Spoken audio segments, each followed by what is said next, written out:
ਵਾਹਿਗੁਰੂ ਜੀ ਕਾ ਖਾਲਸਾ ਵਾਹਿਗੁਰੂ ਜੀ ਕੀ ਫਤਿਹ। Punjabi audio book ਸੁਣ ਰਹੇ ਸਾਰੇ ਸਰੋਤਿਆਂ ਨੂੰ ਮੇਰੇ ਮਨਿੰਦਰ ਕੌਰ ਵੱਲੋਂ ਪਿਆਰ ਭਰੀ ਸਤਿ ਸ਼੍ਰੀ ਅਕਾਲ। ਅੱਜ ਅਸੀਂ ਸਾਕਾ ਨਨਕਾਣਾ ਸਾਹਿਬ ਵੱਲੋਂ ਸਿੱਖ ਮਿਸ਼ਨਰੀ ਕਾਲਜ ਪੜ੍ਹਨ ਜਾ ਰਹੇ ਹਾਂ।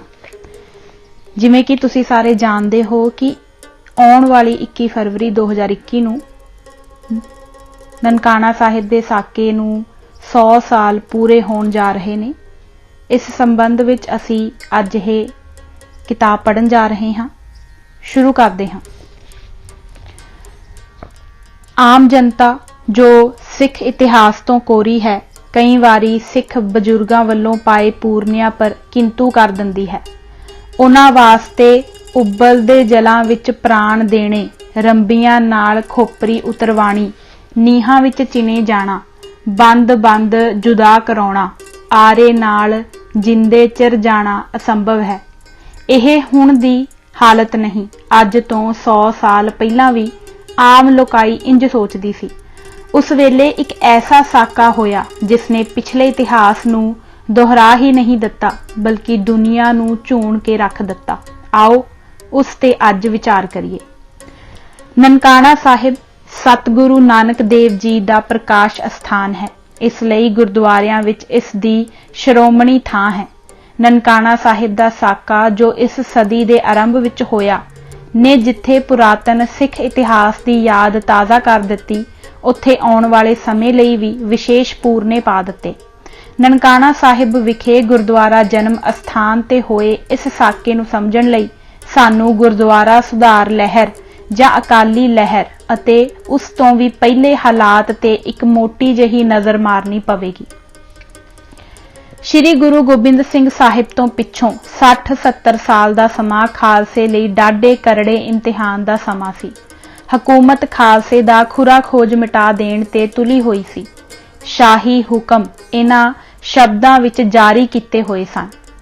ਨਾਨਕ ਪ੍ਰਸਤਾ ਰਾਹ ਹਰ ਜਾਕੀ, ਬਾਇੰਦੇ ਬਾ ਕਤਲ ਰਸਾਨੇਦ।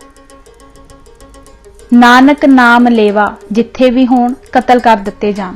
ਸਿੰਘਾਂ ਦੇ ਸਿਰਾਂ ਦਾ ਮੁੱਲ ਮਿਲਦਾ ਸੀ। ਸਿੰਘ ਘਰ ਘਾਟ ਛੱਡ ਜੰਗਲਾਂ ਬੇਲਿਆਂ ਅਤੇ ਥਲਾਂ ਵਿੱਚ ਜਾ ਛੁਪੇ ਸਨ। ਜੋ ਬਾਹਰ ਰਹੇ ਮਾਰੇ ਗਏ। ਅਜਿਹੀ ਹਾਲਤ ਵਿੱਚ ਗੁਰ ਅਸਥਾਨਾਂ ਦੀ ਸੰਭਾਲ ਸਿੰਘਾਂ ਲਈ ਸੰਭਵ ਹੀ ਨਹੀਂ ਸੀ।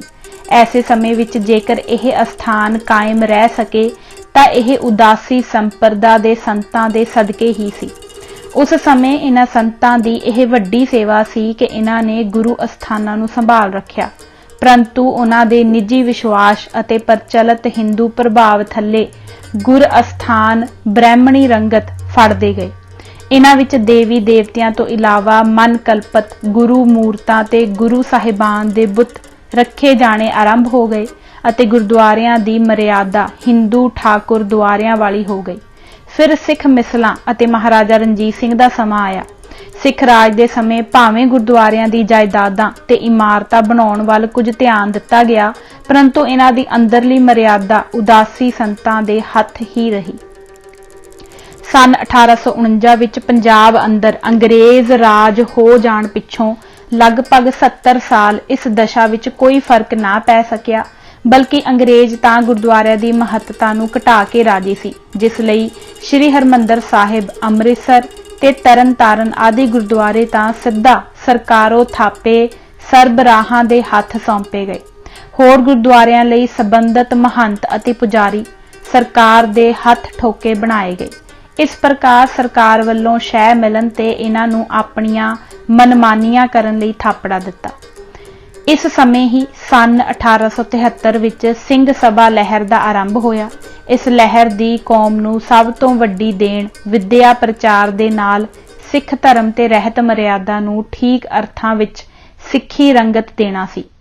ਸਿੰਘ ਸਭਾ ਲਹਿਰ ਨੇ ਪ੍ਰਚਾਰ ਦੇ ਵੱਖਰੇ ਕੇਂਦਰ ਕਾਇਮ ਕੀਤੇ, ਜਿਨ੍ਹਾਂ ਨੂੰ ਸਿੰਘ ਸਭਾਵਾਂ ਕਿਹਾ ਜਾਂਦਾ ਹੈ, ਪਰੰਤੂ ਇਤਿਹਾਸਕ ਗੁਰਦੁਆਰਿਆਂ ਵਿੱਚੋਂ ਮਹੰਤਾਂ ਤੇ ਪੁਜਾਰੀਆਂ ਨੇ ਜੋ ਬ੍ਰਾਹਮਣੀ ਪ੍ਰਭਾਵ ਥੱਲੇ ਹੋਣ ਤੋਂ ਇਲਾਵਾ ਸਰਕਾਰ ਦੇ ਇਸ਼ਾਰੇ ਤੇ ਨੱਚਦੇ ਸਨ, ਸਿੰਘ ਸਭਾ ਲਹਿਰ ਦੇ ਅਸਰ ਨੂੰ ਨਾ ਕਬੂਲਿਆ।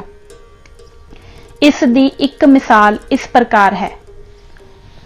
ਕਹੀਆਂ ਜਾਂਦੀਆਂ ਅਛੂਤ ਜਾਤੀਆਂ ਵਿੱਚੋਂ ਇੱਕ ਪ੍ਰਾਣੀ ਨੇ ਕੇਸ ਰੱਖ ਕੇ ਖੰਡੇ ਦਾ ਅੰਮ੍ਰਿਤ ਛਕਿਆ ਤੇ ਆਪਣੇ ਸਾਰੇ ਪਰਿਵਾਰ ਨੂੰ ਸਿੰਘ ਸਜਾਇਆ।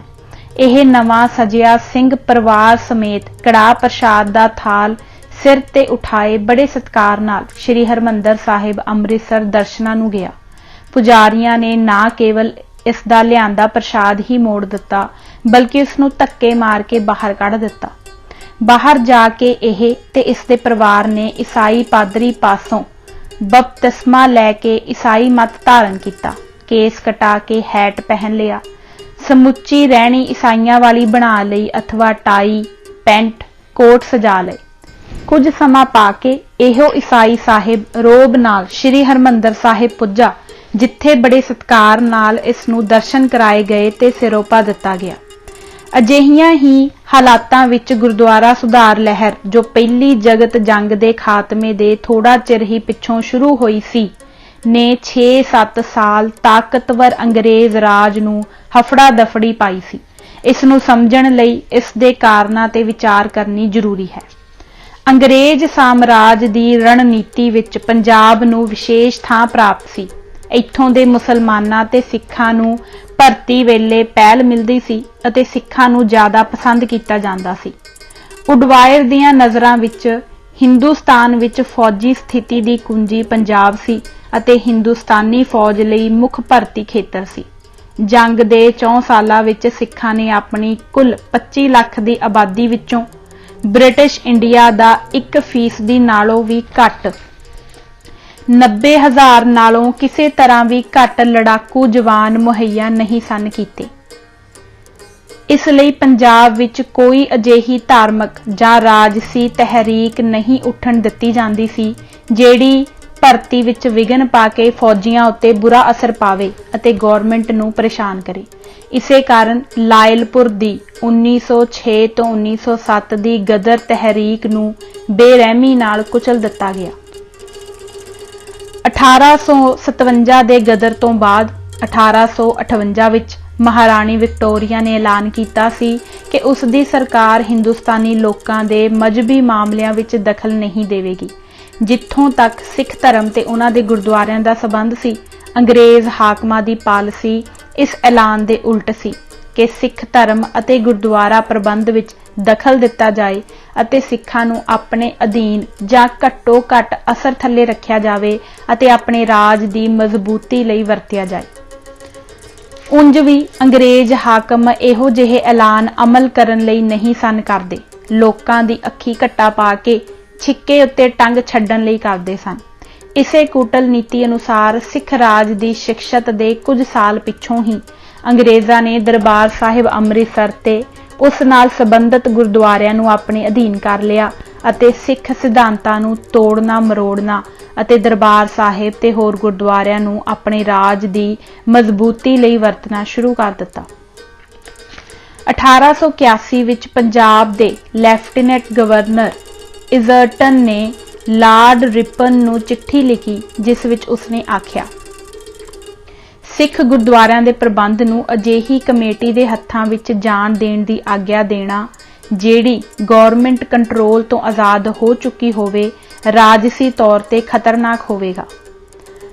ਅੰਗਰੇਜ਼ਾਂ ਨੇ ਸਿੱਖ ਆਗੂਆਂ ਨੂੰ ਆਪਣੇ ਰਾਜਸੀ ਸਵਾਰਥਾਂ ਲਈ ਢਾਲ ਲਿਆ ਸੀ ਤਾਂ ਜੋ ਉਹ ਸਿੱਖਾਂ ਨੂੰ ਲੜਨ ਵਾਲੀ ਮਸ਼ੀਨ ਦੇ ਤੌਰ ਤੇ ਆਪਣੇ ਰਾਜ ਦੀ ਰੱਖਿਆ ਤੇ ਪਸਾਰ ਲਈ ਵਰਤ ਸਕਣ।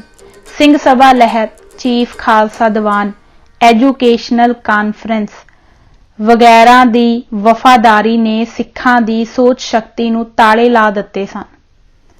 ਉਹਨਾਂ ਦੇ ਦਿਮਾਗ ਵਿੱਚ ਕੁੱਟ-ਕੁੱਟ ਕੇ ਭਰ ਦਿੱਤਾ ਗਿਆ ਸੀ ਕਿ ਅੰਗਰੇਜ਼ ਆਏ ਹੀ ਗੁਰੂ ਤੇਗ ਬਹਾਦਰ ਜੀ ਦੀ ਪੇਸ਼ਨ ਗੋਈ ਦੇ ਮੁਤਾਬਕ ਸਨ।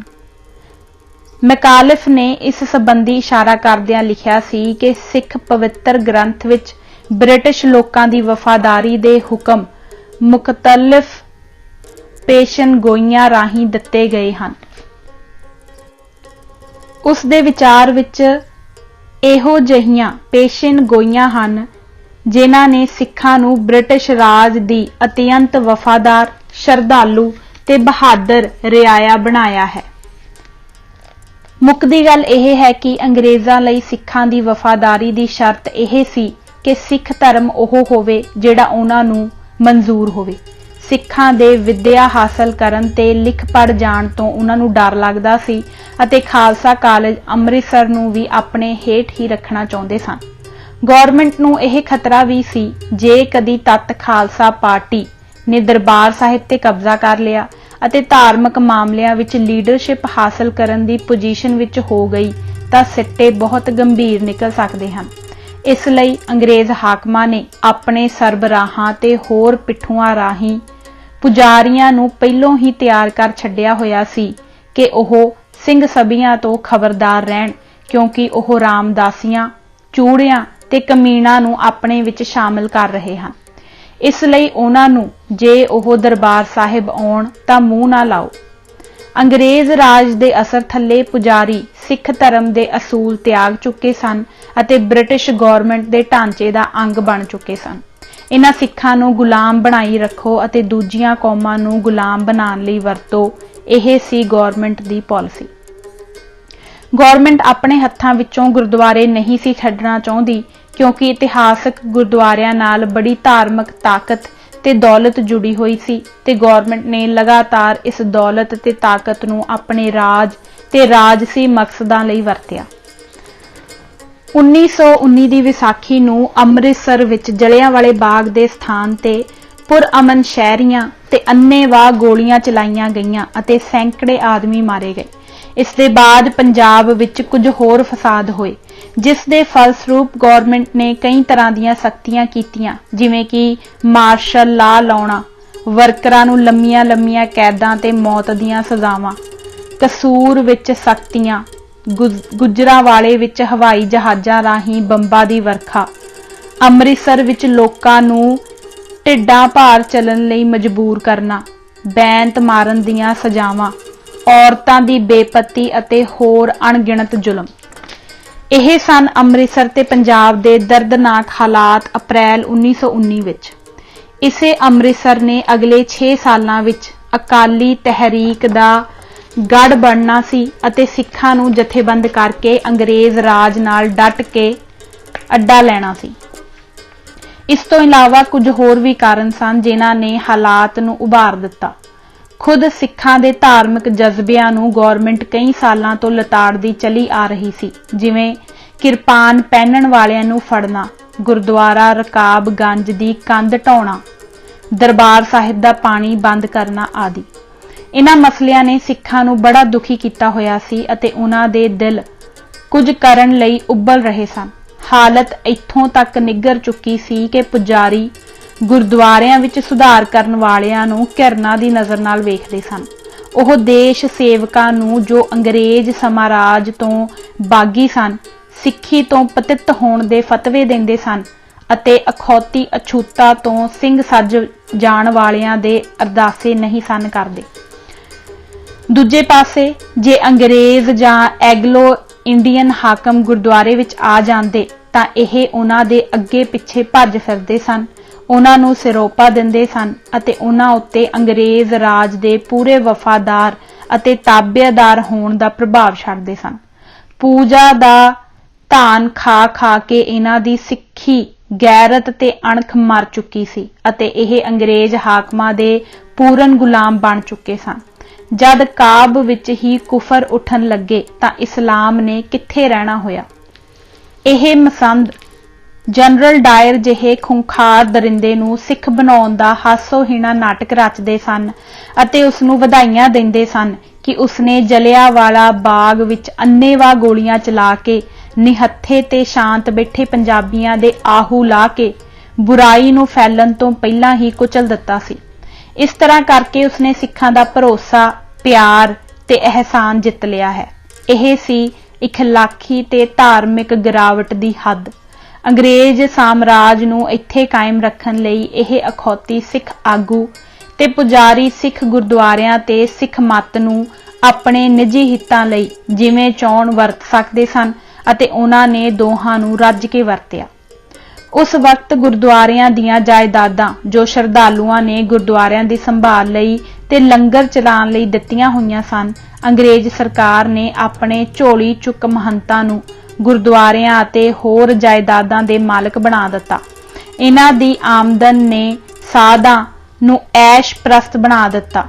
ਉਹਨਾਂ ਨੇ ਧਰਮਸ਼ਾਲਾਵਾਂ, ਗੁਰਦੁਆਰਿਆਂ ਦੇ ਦਰਵਾਜ਼ੇ ਬੰਦ ਕਰ ਦਿੱਤੇ ਅਤੇ ਉਹਨਾਂ ਨੂੰ ਆਪਣੇ ਆਰਾਮਦਾਇਕ ਘਰ ਬਣਾ ਕੇ ਜ਼ਮੀਨਾਂ ਦੇ ਮਾਲਕ ਬਣ ਬੈਠੇ। ਇਹ ਸੀ ਛੋਟੇ ਗੁਰਦੁਆਰਿਆਂ ਦੀ ਹਾਲਤ। ਜਿੱਥੋਂ ਤੱਕ ਵੱਡੇ ਗੁਰਦੁਆਰਿਆਂ ਦੇ ਕਬਜ਼ੇ ਦਾ ਇਤਿਹਾਸ ਹੈ, ਉਹਨਾਂ ਉੱਤੇ ਕਾਬਜ਼ ਮਹੰਤ ਅੰਗਰੇਜ਼ਾਂ ਦੇ ਆਉਣ ਤੇ ਸਿੱਖ ਸੰਗਤਾਂ ਦੇ ਕੰਟਰੋਲ ਤੋਂ ਆਜ਼ਾਦ ਹੋ ਗਏ। ਸੰਗਤ ਦੇ ਮਹੰਤ ਨੂੰ ਚੁਣਨ ਦੇ ਹੱਕ ਤੇ ਅਧਿਕਾਰ ਐਗਜ਼ੈਕਟਿਵ ਤੇ ਮਾਲੀਆ ਅਫਸਰਾਂ ਨੇ ਖੋਹ ਲਏ ਤੇ ਅਫਸਰਾਂ ਦੀ ਇਮਦਾਦ ਨਾਲ ਮਹੰਤ ਜ਼ਮੀਨਾਂ ਤੇ ਕਾਬਜ਼ ਹੋ ਗਏ ਅਤੇ ਗੁਰਦੁਆਰਿਆਂ ਨੂੰ ਆਪਣੀ ਨਿੱਜੀ ਜਾਇਦਾਦ ਸਮਝਣ ਲੱਗ ਪਏ। ਇਹ ਬ੍ਰਿਟਿਸ਼ ਸਰਕਾਰ ਹੀ ਸੀ ਜਿਸ ਨੇ ਆਪਣੇ ਅਫਸਰਾਂ ਦੇ ਸਿੱਧੇ ਜਾਂ ਅਸਿੱਧੇ ਅਸਰ ਰਾਹੀਂ ਦੁਰਾਚਾਰੀ ਮਹੰਤਾਂ ਨੂੰ ਗੁਰਦੁਆਰਿਆਂ ਦੇ ਮਾਲਕ ਬਣਨ ਦੀ ਆਗਿਆ ਦਿੱਤੀ। ਇਸ ਬਾਰੇ ਪ੍ਰਿੰਸੀਪਲ ਨਰਿੰਜਨ ਸਿੰਘ ਜੀ ਲਿਖਦੇ ਹਨ, ਅੰਗਰੇਜ਼ਾਂ ਨੇ ਪੰਜਾਬ ਨੂੰ 1849 ਵਿੱਚ ਆਪਣੀ ਸਲਤਨਤ ਵਿੱਚ ਸ਼ਾਮਲ ਕੀਤਾ ਅਤੇ ਜਦੋਂ ਤਬਦੀਲੀ ਦਾ ਦੌਰ ਸੀ ਤਾਂ ਅੰਮ੍ਰਿਤਸਰ ਦਰਬਾਰ ਸਾਹਿਬ, ਜਿਹੜਾ ਕਿ ਸਿੱਖ ਧਰਮ ਦਾ ਕੇਂਦਰ ਹੈ, ਦੇ ਮਾਮਲੇ ਗੜਬੜ ਵਿੱਚ ਪਏ ਹੋਏ ਸਨ। ਉਸ ਵੇਲੇ ਅੰਮ੍ਰਿਤਧਾਰੀ ਸਿੱਖਾਂ ਦੀ ਟਰਸਟੀ ਦੇ ਤੌਰ ਤੇ ਇੱਕ ਕਮੇਟੀ ਬਣਾਈ ਗਈ ਸੀ ਜਿਸ ਦਾ ਸਰਬਰਾਹ ਸਰਕਾਰ ਵੱਲੋਂ ਨਿਯੁਕਤ ਕੀਤਾ ਜਾਂਦਾ ਸੀ। ਅੰਗਰੇਜ਼ ਸਰਕਾਰ ਦੀ ਗੁਰੂ ਅਸਥਾਨਾਂ ਦੇ ਪ੍ਰਬੰਧ ਵਿੱਚ ਅਜਿਹੀ ਦਖਲ ਅੰਦਾਜ਼ੀ ਸਹਿਜੇ ਹੀ ਸਮਝੀ ਜਾ ਸਕਦੀ ਹੈ ਕਿ ਇੱਕ ਵਾਰੀ ਬ੍ਰਿਟਿਸ਼ ਅਸੈਂਬਲੀ ਵਿੱਚ ਇੱਕ ਪ੍ਰਸ਼ਨ ਦੇ ਉੱਤਰ ਵਿੱਚ ਦੱਸਿਆ ਕਿ ਭਾਰਤ ਅੰਦਰ ਅੰਗਰੇਜ਼ੀ ਰਾਜ ਨੂੰ ਅਗਰ ਕਿਸੇ ਦੇਸੀ ਤਾਕਤ ਤੋਂ ਭੈ ਹੋ ਸਕਦਾ ਹੈ ਤਾਂ ਉਹ ਸਿੱਖਾਂ ਤੋਂ ਹੈ। ਸਿੱਖ ਦੀ ਸੂਰਬੀਰਤਾ ਤੇ ਦਲੇਰੀ ਦਾ ਸਾਰਾ ਭੇਦ ਇਸ ਦੇ ਉਸ ਭਰੋਸੇ ਤੇ ਸਿਦਕ ਵਿੱਚ ਹੈ ਜੋ ਇਸ ਨੂੰ ਆਪਣੇ ਗੁਰੂ ਅਤੇ ਗੁਰੂ ਨਾਲ ਸੰਬੰਧਿਤ ਚੀਜ਼ਾਂ ਤਥਾ ਅਸਥਾਨਾਂ ਤੇ ਹੈ। ਜੇਕਰ ਸਿੱਖਾਂ ਦਾ ਸਿਦਕ ਗੁਰੂ ਗ੍ਰੰਥ ਸਾਹਿਬ ਉੱਤੋਂ ਡੋਲ ਜਾਏ, ਜੇਕਰ ਸਿੱਖ ਆਪਣੇ ਗੁਰਦੁਆਰਿਆਂ ਦੀ ਮਹੱਤਤਾ ਨੂੰ ਭੁਲਾ ਦੇਵੇ ਅਤੇ ਜੇਕਰ ਗੁਰੂਆਂ ਅਰ ਸਿੱਖ ਸ਼ਹੀਦਾਂ ਦਾ ਇਤਿਹਾਸ ਤੇ ਯਾਦਾਂ ਸਿੱਖ ਤੋਂ ਖੋਹ ਲਈਆਂ ਜਾਣ ਤਾਂ ਸਿੱਖ ਸਹਿਜੇ ਹੀ ਖਤਮ ਹੋ ਸਕਦਾ ਹੈ। ਹਾਲਾਤ ਇਉਂ ਬਦਲੇ ਕਿ 1881 ਵਿੱਚ ਇਹ ਕਮੇਟੀ ਚੁੱਪਚਾਪ ਹਟਾ ਦਿੱਤੀ ਗਈ ਅਤੇ ਸਰਬਰਾਹ ਦੇ ਹੱਥ ਵਿੱਚ ਕੁੱਲ ਤਾਕਤ ਆ ਗਈ। ਸਿੱਖ ਸੰਗਤ ਦੇ ਕੰਟਰੋਲ ਦੀ ਅਣਹੋਂਦ ਨੇ ਗੈਰ ਜ਼ਿੰਮੇਵਾਰੀ ਤੇ ਭ੍ਰਿਸ਼ਟਾਚਾਰ ਨੂੰ ਹੋਂਦ ਵਿੱਚ ਲੈ ਆਂਦਾ। ਦਰਬਾਰ ਸਾਹਿਬ ਵਿੱਚ ਹਿੰਦੂ ਦੇਵੀ ਦੇਵਤਿਆਂ ਦੀਆਂ ਮੂਰਤੀਆਂ ਕਾਫੀ ਸਮੇਂ ਸੰਨ 1922 ਤੱਕ ਪਈਆਂ ਸਨ। ਇਹ ਸੀ ਅੰਗਰੇਜ਼ ਪਾਲਿਸੀ ਕਿ ਸਹਿਜੇ ਸਹਿਜੇ ਸਿੱਖਾਂ ਦੀਆਂ ਜੜ੍ਹਾਂ ਵਿੱਚ ਤੇਲ ਦੇਣਾ। 1919 ਤੱਕ ਚੀਫ ਖਾਲਸਾ ਦੀਵਾਨ ਸਿੱਖਾਂ ਦੀ ਲਗਭਗ ਇੱਕੋ ਇੱਕ ਕੇਂਦਰੀ ਜਥੇਬੰਦੀ ਸੀ ਅਤੇ ਸਰਦਾਰ ਸੁੰਦਰ ਸਿੰਘ ਮਜੀਠੀਆ ਉਸ ਵੇਲੇ ਸਿੱਖ ਕੌਮ ਦੇ ਵਾਹਿਦ ਲੀਡਰ ਗਿਣੇ ਜਾਂਦੇ ਸਨ। ਇਸ ਕੇਂਦਰੀ ਜਥੇਬੰਦੀ ਉੱਤੇ ਖਾਨਦਾਨੀ ਸਰਦਾਰਾਂ ਅਤੇ ਧਨਾੜ ਸਿੱਖਾਂ ਦਾ ਕਬਜ਼ਾ ਸੀ ਅਤੇ ਇਹਨਾਂ ਨੂੰ ਅੰਗਰੇਜ਼ ਸਰਕਾਰ ਨੇ ਕੁਦਰਤੀ ਆਗੂ ਮੰਨਿਆ ਹੋਇਆ ਸੀ। ਚੀਫ ਖਾਲਸਾ ਦੀਵਾਨ ਭਾਵੇਂ ਸਿੱਖ ਧਰਮ ਦੇ ਪ੍ਰਚਾਰ ਦਾ ਕੰਮ ਕਰਦਾ ਸੀ, ਪਰ ਸਰਕਾਰ ਨਾਲ ਹਰ ਤਰ੍ਹਾਂ ਮਿਲਵਰਤਨ ਕਰਨ ਅਤੇ ਆਪਣੇ ਲਈ ਤੇ ਸਿੱਖਾਂ ਲਈ ਕੁਝ ਅਹੁਦੇ ਲੈਣਾ ਤੇ ਫਾਇਦੇ ਉਠਾਉਣਾ, ਇਹੋ ਹੀ ਚੀਫ ਖਾਲਸਾ ਦੀਵਾਨ ਦਾ ਵੱਡਾ ਮਨੋਰਥ ਸੀ। ਪ੍ਰਿੰਸੀਪਲ ਨਿਰੰਜਨ ਸਿੰਘ ਅਕਾਲੀ ਲਹਿਰ ਦੀਆਂ ਕੁਝ ਯਾਦਾਂ, ਜਥੇਦਾਰ 13/8/1967। ਸਭ ਤੋਂ ਪਹਿਲਾਂ ਲਾਇਲਪੁਰ ਦੇ ਸਿੱਖਾਂ ਨੇ ਸਰਦਾਰ ਹਰਚੰਦ ਸਿੰਘ ਦੀ ਅਗਵਾਈ ਵਿੱਚ ਇੱਕ ਦੋ ਵਾਰ ਯਤਨ ਕੀਤੇ ਅਤੇ ਉਰਦੂ ਦੇ ਖਾਲਸਾ ਅਖਬਾਰ ਵਿੱਚ ਚੀਫ ਖਾਲਸਾ ਦੀਵਾਨ ਦੀ ਅੰਗਰੇਜ਼ ਸਰਕਾਰ ਪ੍ਰਤੀ ਅੰਨੀ ਭਗਤੀ ਦੇ ਖਿਲਾਫ ਆਵਾਜ਼ ਉਠਾਈ, ਜਿਸ ਦਾ ਕੋਈ ਅਸਰ ਨਾ ਕਬੂਲਿਆ ਗਿਆ। 10-12 ਅਪ੍ਰੈਲ 1914 ਨੂੰ ਜਲੰਧਰ ਵਿੱਚ ਸਿੱਖ ਐਜੂਕੇਸ਼ਨਲ ਕਮੇਟੀ ਦੀ ਸਾਲਾਨਾ ਕਾਨਫਰੰਸ ਵਿੱਚ ਸਰਦਾਰ ਹਰਚੰਦ ਸਿੰਘ ਨੂੰ ਗੁਰਦੁਆਰਾ ਰਕਾਬਗੰਜ ਦੀ ਦੀਵਾਰ ਦੇ ਮਸਲੇ ਤੇ ਮਤਾ ਪੇਸ਼ ਨਾ ਕਰਨ ਦਿੱਤਾ ਗਿਆ।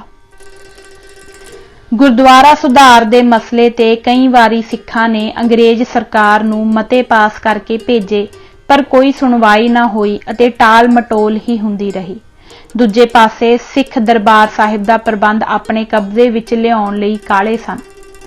ਨਵੰਬਰ 1918 ਨੂੰ ਪਹਿਲੀ ਜਗਤ ਜੰਗ ਫਸਟ ਵਰਲਡ ਵਾਰ ਖਤਮ ਹੋਈ। ਜੰਗ ਤੋਂ ਬਾਅਦ ਗਵਰਨਮੈਂਟ ਨੇ ਬਜਟ ਘੱਟ ਕਰਨ ਵਾਸਤੇ ਕਈ ਫੌਜੀਆਂ ਨੂੰ ਨੌਕਰੀਆਂ ਤੋਂ ਕੱਢ ਦਿੱਤਾ ਅਤੇ ਕਾਲਜ ਦੀ ਡਬਲ ਕੰਪਨੀ ਨੂੰ ਵੀ ਤੋੜ ਦਿੱਤਾ। ਇਹ ਫੌਜੀ ਜਦ ਵਾਪਸ ਆਏ ਤਾਂ ਉਹਨਾਂ ਨੇ ਬ੍ਰਿਟਿਸ਼ ਸਾਮਰਾਜ ਦੀਆਂ ਕੂਟਨੀਤੀਆਂ ਤੋਂ ਸਭ ਨੂੰ ਜਾਣੂ ਕਰਵਾਇਆ। ਲਾਇਲਪੁਰ ਗਰੁੱਪ ਨੇ ਗੁਪਤ ਮੀਟਿੰਗਾਂ ਕਰਕੇ ਇਹ ਨਿਰਣਾ ਕੀਤਾ ਕਿ ਇੱਕ ਪੰਜਾਬੀ ਅਖਬਾਰ ਕੱਢਿਆ ਜਾਵੇ, ਜੋ 21 ਮਈ 1920 ਨੂੰ ਅਕਾਲੀ ਦੇ ਨਾਂ ਹੇਠ ਸ਼ੁਰੂ ਕੀਤਾ ਗਿਆ। ਇਹ ਰੋਜ਼ਾਨਾ ਅਕਾਲੀ ਅਖਬਾਰ ਹੀ ਸੀ ਜਿਹੜਾ ਗੁਰਦੁਆਰਾ ਆਜ਼ਾਦੀ ਦੀ ਲਹਿਰ ਤੇ ਕੌਮੀ ਆਜ਼ਾਦੀ ਦੀ ਤਹਿਰੀਕ ਵਿੱਚ ਲੋਕਾਂ ਦੀ ਜ਼ੁਬਾਨ ਬਣ ਗਿਆ। ਇਸ ਅਖਬਾਰ ਦੇ ਪ੍ਰਬੰਧਕਾਂ ਨੇ ਵੀ ਹਰ ਕੁਰਬਾਨੀ ਕਰਨ ਲਈ ਪੱਕਾ ਇਰਾਦਾ ਧਾਰਿਆ ਹੋਇਆ ਸੀ, ਜਿਸ ਦ੍ਰਿੜਤਾ ਤੇ ਮਜ਼ਬੂਤੀ ਨਾਲ ਉਹਨਾਂ ਨੇ ਜੇਲ੍ਹਾਂ ਦੀਆਂ ਸਖਤੀਆਂ, ਜ਼ਮਾਨਤਾਂ ਦੀਆਂ ਜ਼ਬਤੀਆਂ ਅਤੇ ਜਾਤੀ ਜੁਰਮਾਨਿਆਂ ਅਤੇ ਕੁਰਕੀਆਂ ਦਾ ਟਾਕਰਾ ਕੀਤਾ, ਉਸਨੇ ਧਰਮ ਦੀ ਆਜ਼ਾਦੀ ਲਈ ਕੁਰਬਾਨੀ ਤੇ ਤਿਆਗ ਦੀ ਨਵੀਂ ਬੁਨਿਆਦ ਰੱਖ ਦਿੱਤੀ। ਪਿੱਛੋਂ ਹਫ਼ਤਾਵਾਰ ਬੱਬਰ ਸ਼ੇਰ ਤੇ ਕਿਰਪਾਨ ਬਹਾਦਰ ਨੇ ਵੀ ਪੱਤਰਕਾਰੀ ਦਾ ਇਹੋ ਰਾਹ ਅਪਣਾਇਆ। ਮਾਸਟਰ ਸੁੰਦਰ ਸਿੰਘ ਜੀ ਲਾਇਲਪੁਰੀ ਅਕਾਲੀ ਅਖਬਾਰ ਦੀ ਜਿੰਦ ਸਨ। ਇਹਨਾਂ ਦੇ ਨਾਲ ਸਰਦਾਰ ਮੰਗਲ ਸਿੰਘ ਤੇ ਗਿਆਨੀ ਹੀਰਾ ਸਿੰਘ ਦਰਦ ਸੰਪਾਦਕਾਂ ਦੇ ਗਰੁੱਪ ਵਿੱਚ ਸਨ। ਮਾਸਟਰ ਸੁੰਦਰ ਸਿੰਘ ਜੀ ਨੇ ਹੀ 1909 ਵਿੱਚ ਇੱਕ ਪੈਂਫਲੇਟ ਕੀ ਖਾਲਸਾ ਕਾਲਜ ਸਿੱਖਾਂ ਦਾ ਹੈ ਲਿਖ ਕੇ ਅੰਗਰੇਜ਼ ਹਾਕਮਾਂ ਨੂੰ ਚੱਕਰ ਵਿੱਚ ਪਾ ਦਿੱਤਾ ਸੀ। ਮਾਸਟਰ ਸੁੰਦਰ ਸਿੰਘ ਤੇ ਗਿਆਨੀ ਹੀਰਾ ਸਿੰਘ ਹੋਰਾਂ ਨੇ ਕਿਹਾ ਕਿ ਸਿੱਖ ਆਗੂਆਂ, ਗੁਰਦੁਆਰਿਆਂ ਦੇ ਮਹੰਤਾਂ ਤੇ ਰਾਜਿਆਂ ਨੇ ਅੰਗਰੇਜ਼ੀ ਰਾਜ ਦੀ ਵਫਾਦਾਰੀ, ਰਾਜ ਭਗਤੀ ਨੂੰ ਧਰਮ ਬਣਾ ਕੇ ਸਿੱਖ ਕੌਮ ਨੂੰ ਦੁਨੀਆ ਵਿੱਚ ਬਦਨਾਮ ਕਰਕੇ ਰੱਖ ਦਿੱਤਾ ਹੈ। ਹੁਣ ਸਾਨੂੰ ਮੈਦਾਨ ਵਿੱਚ ਨਿੱਤਰ ਕੇ ਕੁਝ ਕਰਨਾ ਹੀ ਪਏਗਾ। 1920 ਵਿੱਚ ਅਕਾਲੀ ਅਖਬਾਰ ਦੇ ਨਿਕਲਦੇ ਸਾਰ ਹੀ ਹਵਾ ਦਾ ਰੁਖ ਬਦਲਣਾ ਸ਼ੁਰੂ ਹੋ ਗਿਆ।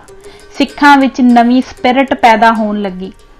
ਇਸ ਵੇਲੇ ਤੱਕ ਗੁਰਦੁਆਰਿਆਂ ਦੀ ਆਜ਼ਾਦੀ ਬਹਾਲ ਕਰਨ ਲਈ ਕੋਈ ਕੇਂਦਰੀ ਜਥੇਬੰਦੀ ਨਹੀਂ ਸੀ ਬਣੀ।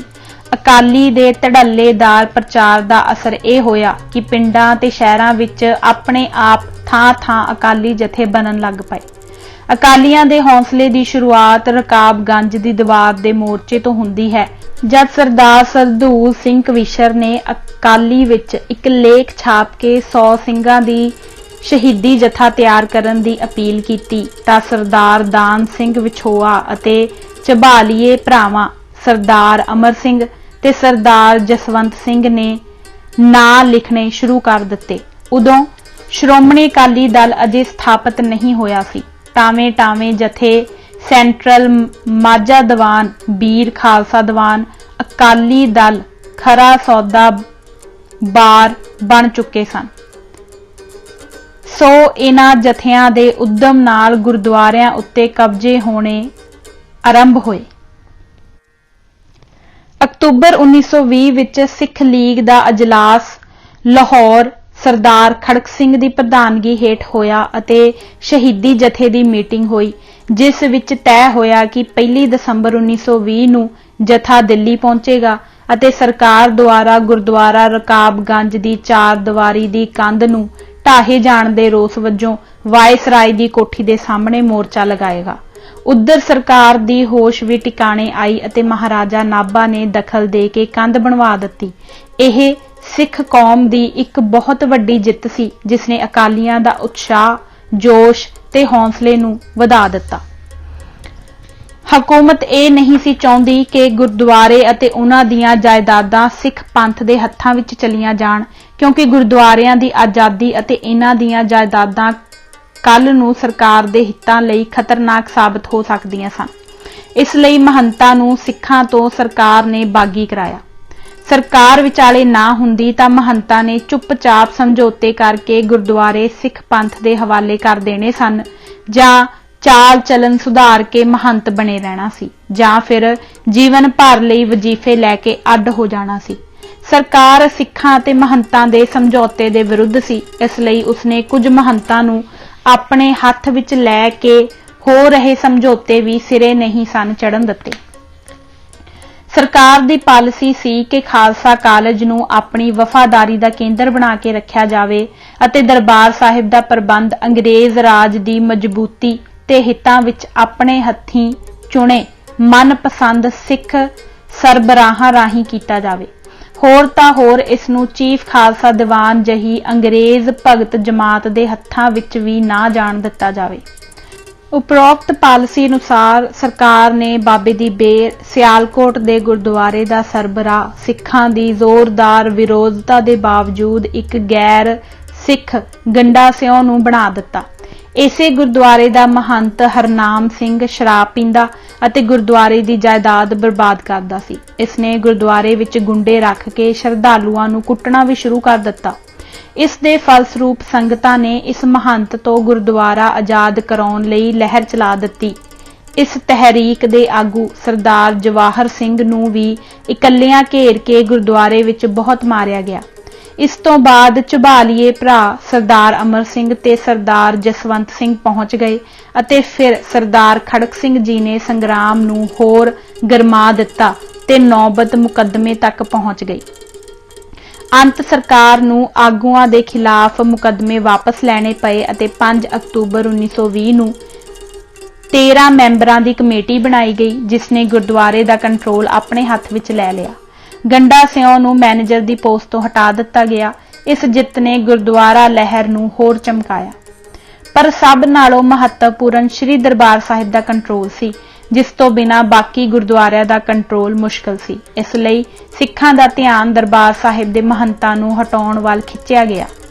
ਸ੍ਰੀ ਦਰਬਾਰ ਸਾਹਿਬ ਨਾਲ ਮਹਾਰਾਜਾ ਰਣਜੀਤ ਸਿੰਘ ਨੇ ਕਾਫੀ ਜਾਗੀਰ ਲਗਾਈ ਸੀ ਅਤੇ ਸਿੱਖ ਰਾਜ ਦੇ ਖਤਮ ਹੋਣ ਤੇ ਇਹ ਅੰਗਰੇਜ਼ਾਂ ਦੇ ਕੰਟਰੋਲ ਵਿੱਚ ਆ ਗਈ। ਅਕਾਲੀ ਤਹਿਰੀਕ ਦੇ ਆਰੰਭ ਵੇਲੇ ਅੰਗਰੇਜ਼ਾਂ ਨੇ ਇਸ ਦਾ ਪ੍ਰਬੰਧ ਆਪਣੇ ਇੱਕ ਜੀ ਹਜ਼ੂਰੀਏ ਆਨਰੇਰੀ ਮੈਜਿਸਟ੍ਰੇਟ ਅਰੂੜ ਸਿੰਘ ਨੌਸ਼ਹਿਰਾ ਨੰਗਲੀ ਨੂੰ ਥਾਪਿਆ ਸੀ। ਧਰਮ ਤੇ ਇਖਲਾਕ ਦੀ ਟਿੱਠ ਤੋਂ ਇਸ ਸ਼੍ਰੋਮਣੀ ਗੁਰਦੁਆਰੇ ਦੀ ਦਸ਼ਾ ਬਹੁਤ ਨਿਗਰ ਗਈ ਸੀ। ਦਰਬਾਰ ਸਾਹਿਬ ਤਰਨਤਾਰਨ ਦੀ ਹਾਲਤ ਹੋਰ ਵੀ ਭੈੜੀ ਸੀ। ਗੁਰਦੁਆਰਾ ਅੰਮ੍ਰਿਤਸਰ ਤੇ ਤਰਨਤਾਰਨ ਦੋਵੇਂ ਸਰਬਰਾਹ ਅਰੂੜ ਸਿੰਘ ਦੇ ਅਧੀਨ ਸਨ। ਸਿੰਘ ਸਭਾ ਤਰਨਤਾਰਨ ਦੀ ਰਿਪੋਰਟ ਵਿੱਚ ਤਰਨਤਾਰਨ ਦੀਆਂ ਪਰਫਾਰਮਾਂ ਵਿੱਚ ਹੋ ਰਹੇ ਦੁਰਾਚਾਰ ਬਾਰੇ ਇੰਜ ਦਰਜ ਹੈ। ਮੱਸਿਆ ਦਾ ਇਹ ਮੇਲਾ ਪੰਜਾਬ ਵਿੱਚ ਪਹਿਲੇ ਦਰਜੇ ਦੇ ਗੰਦੇ ਮੇਲਿਆਂ ਵਿੱਚ ਗਿਣਿਆ ਜਾਂਦਾ ਸੀ। ਬਾਹਰ ਤੋਂ ਆਏ ਲੋਕ ਸ਼ਰਾਬ ਪੀ ਕੇ ਪਰਕਰਮਾਂ ਵਿੱਚ ਆਉਂਦੇ। ਗੁੰਡਿਆਂ ਤੇ ਬਦਮਾਸ਼ਾਂ ਦੀਆਂ ਟੋਲੀਆਂ ਪਰਕਰਮਾਂ ਵਿੱਚ ਦੋਹੜੇ ਲਾਉਂਦੀਆਂ ਤੇ ਗੰਦ ਬਕਦੀਆਂ ਫਿਰਦੀਆਂ। ਨਾਚਿਆਂ ਦੇ ਨਾਚ ਹੁੰਦੇ। ਬੇਰਾਂ ਤੇ ਲੱਡੂਆਂ ਦੀਆਂ ਝੋਲੀਆਂ ਬੀਬੀਆਂ ਤੇ ਖਾਲੀ ਹੁੰਦੀਆਂ। ਮੱਛਰੇ ਹੋਏ ਗੱਭਰੂ ਡਾਂਗਾ ਮੋਢਿਆਂ ਤੇ ਰੱਖੀ ਬੱਕਰੇ ਬੁਲਾਉਂਦੇ ਤੇ ਛੇੜਖਾਨੀਆਂ ਕਰਦੇ ਫਿਰਦੇ। ਧੱਕੇ ਪੈਂਦੇ, ਲੜਾਈਆਂ ਹੋ ਪੈਂਦੀਆਂ ਤੇ ਕਈਆਂ ਦੇ ਸਿਰ ਖੁੱਲ ਜਾਂਦੇ। ਬੀਬੀਆਂ ਦੀ ਬੇਪਤੀ ਹੁੰਦੀ, ਚੋਰੀਆਂ ਹੁੰਦੀਆਂ। ਦਰਸ਼ਨੀ ਡਿਉੜੀ ਦੇ ਅੱਗੇ ਕੰਜਰੀਆਂ ਦੇ ਮੁਜਰੇ ਹੁੰਦੇ ਤੇ ਰਾਸਾਂ ਪੈਂਦੀਆਂ। ਜੀਵਨ ਭਾਈ ਮੋਹਨ ਸਿੰਘ ਵੇਦ ਪੰਨਾ 120।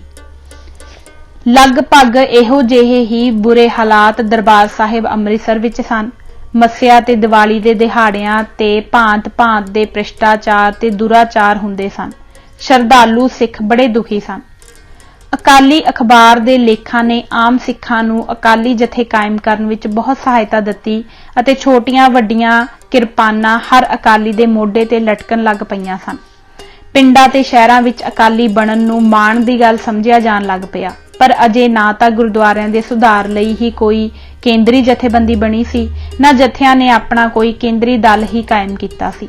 ਪਰ ਫਿਰ ਵੀ ਅਕਾਲੀ ਬਹੁਤੇ ਡਿਸਿਪਲਿਨਡ ਸਨ ਅਤੇ ਗੁਰਦੁਆਰਾ ਸੁਧਾਰ ਲਈ ਹਰ ਕੁਰਬਾਨੀ ਕਰਨ ਲਈ ਤਿਆਰ ਸਨ। ਗੁਰਦੁਆਰਿਆਂ ਉੱਤੇ ਕਬਜ਼ੇ ਸ਼੍ਰੋਮਣੀ ਗੁਰਦੁਆਰਾ ਪ੍ਰਬੰਧਕ ਕਮੇਟੀ ਦੇ ਵਜੂਦ ਵਿੱਚ ਆਉਣ ਤੋਂ ਪਹਿਲਾਂ ਹੀ ਸ਼ੁਰੂ ਹੋ ਗਏ ਸਨ। ਸਿੱਖ ਪੰਥ ਦੇ ਮੱਥੇ ਤੇ ਸਭ ਤੋਂ ਵੱਡਾ ਕਾਲਖ ਦਾ ਟਿੱਕਾ ਲਾਉਣ ਵਾਲੀ ਗੱਲ ਇਹ ਸੀ ਕਿ ਅਰੂੜ ਸਿੰਘ ਅਕਾਲ ਤਖਤ ਤੇ ਦਰਬਾਰ ਸਾਹਿਬ ਵੱਲੋਂ ਦੇਸ਼ ਭਗਤਾਂ ਦੇ ਕਾਤਲਾਂ ਨੂੰ ਸ਼ਲਾਘਾ ਪੱਤਰ ਦੇ ਰਿਹਾ ਸੀ। ਇੱਥੋਂ ਤੱਕ ਕਿ ਮਾਰਸ਼ਲ ਲਾ ਦੇ ਦਿਨਾਂ ਵਿੱਚ ਦਰਬਾਰ ਸਾਹਿਬ ਵਿੱਚੋਂ ਜਨਰਲ ਡਾਇਰ ਨੂੰ ਸਰੋਪਾ ਦਿੱਤਾ ਗਿਆ। ਇੱਕ ਪੁਜਾਰੀ ਨੇ ਇੱਥੋਂ ਤੱਕ ਕਿਹਾ ਸੀ ਕਿ ਮੈਂ ਕੜਾਹ ਪ੍ਰਸ਼ਾਦ ਵਿੱਚ ਤਮਾਕੂ ਮਿਲਾ ਦੇਵਾਂਗਾ।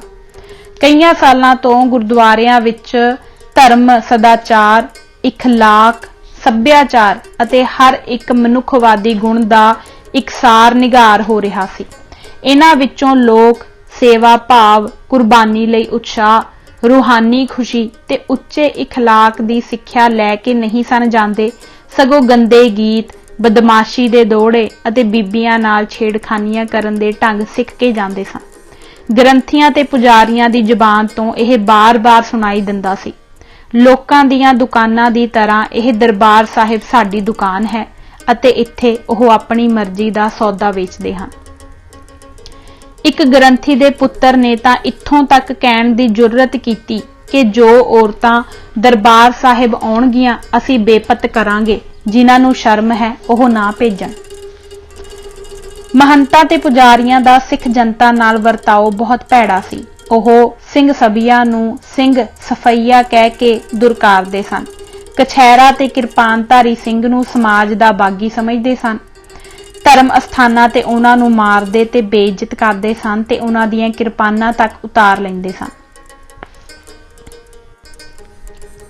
ਸਰਦਾਰ ਬਹਾਦਰ ਸਰਦਾਰ ਸੁੰਦਰ ਸਿੰਘ ਮਜੀਠੀਆ, ਜੋ ਸਿੰਘ ਸਭਾ ਲਹਿਰ ਦੇ ਮੋਢੀਆਂ ਵਿੱਚੋਂ ਸਨ, ਜਦੋਂ ਆਪਣੇ ਲੜਕੇ ਸਰਦਾਰ ਕਿਰਪਾਲ ਸਿੰਘ ਦਾ ਵਿਆਹ ਕਰਕੇ ਪ੍ਰਸ਼ਾਦ ਭੇਟ ਕਰਨ ਸ੍ਰੀ ਹਰਿਮੰਦਰ ਸਾਹਿਬ ਆਏ ਤਾਂ ਪੁਜਾਰੀਆਂ ਨੇ ਇਹਨਾਂ ਦੀ ਅਰਦਾਸ ਨਾ ਕੀਤੀ, ਕਿਉਂਕਿ ਆਪ ਨੇ ਲੜਕੇ ਦਾ ਗੁਰਮਤ ਰੀਤੀ ਅਨੁਸਾਰ ਆਨੰਦ ਵਿਆਹ ਕੀਤਾ ਸੀ।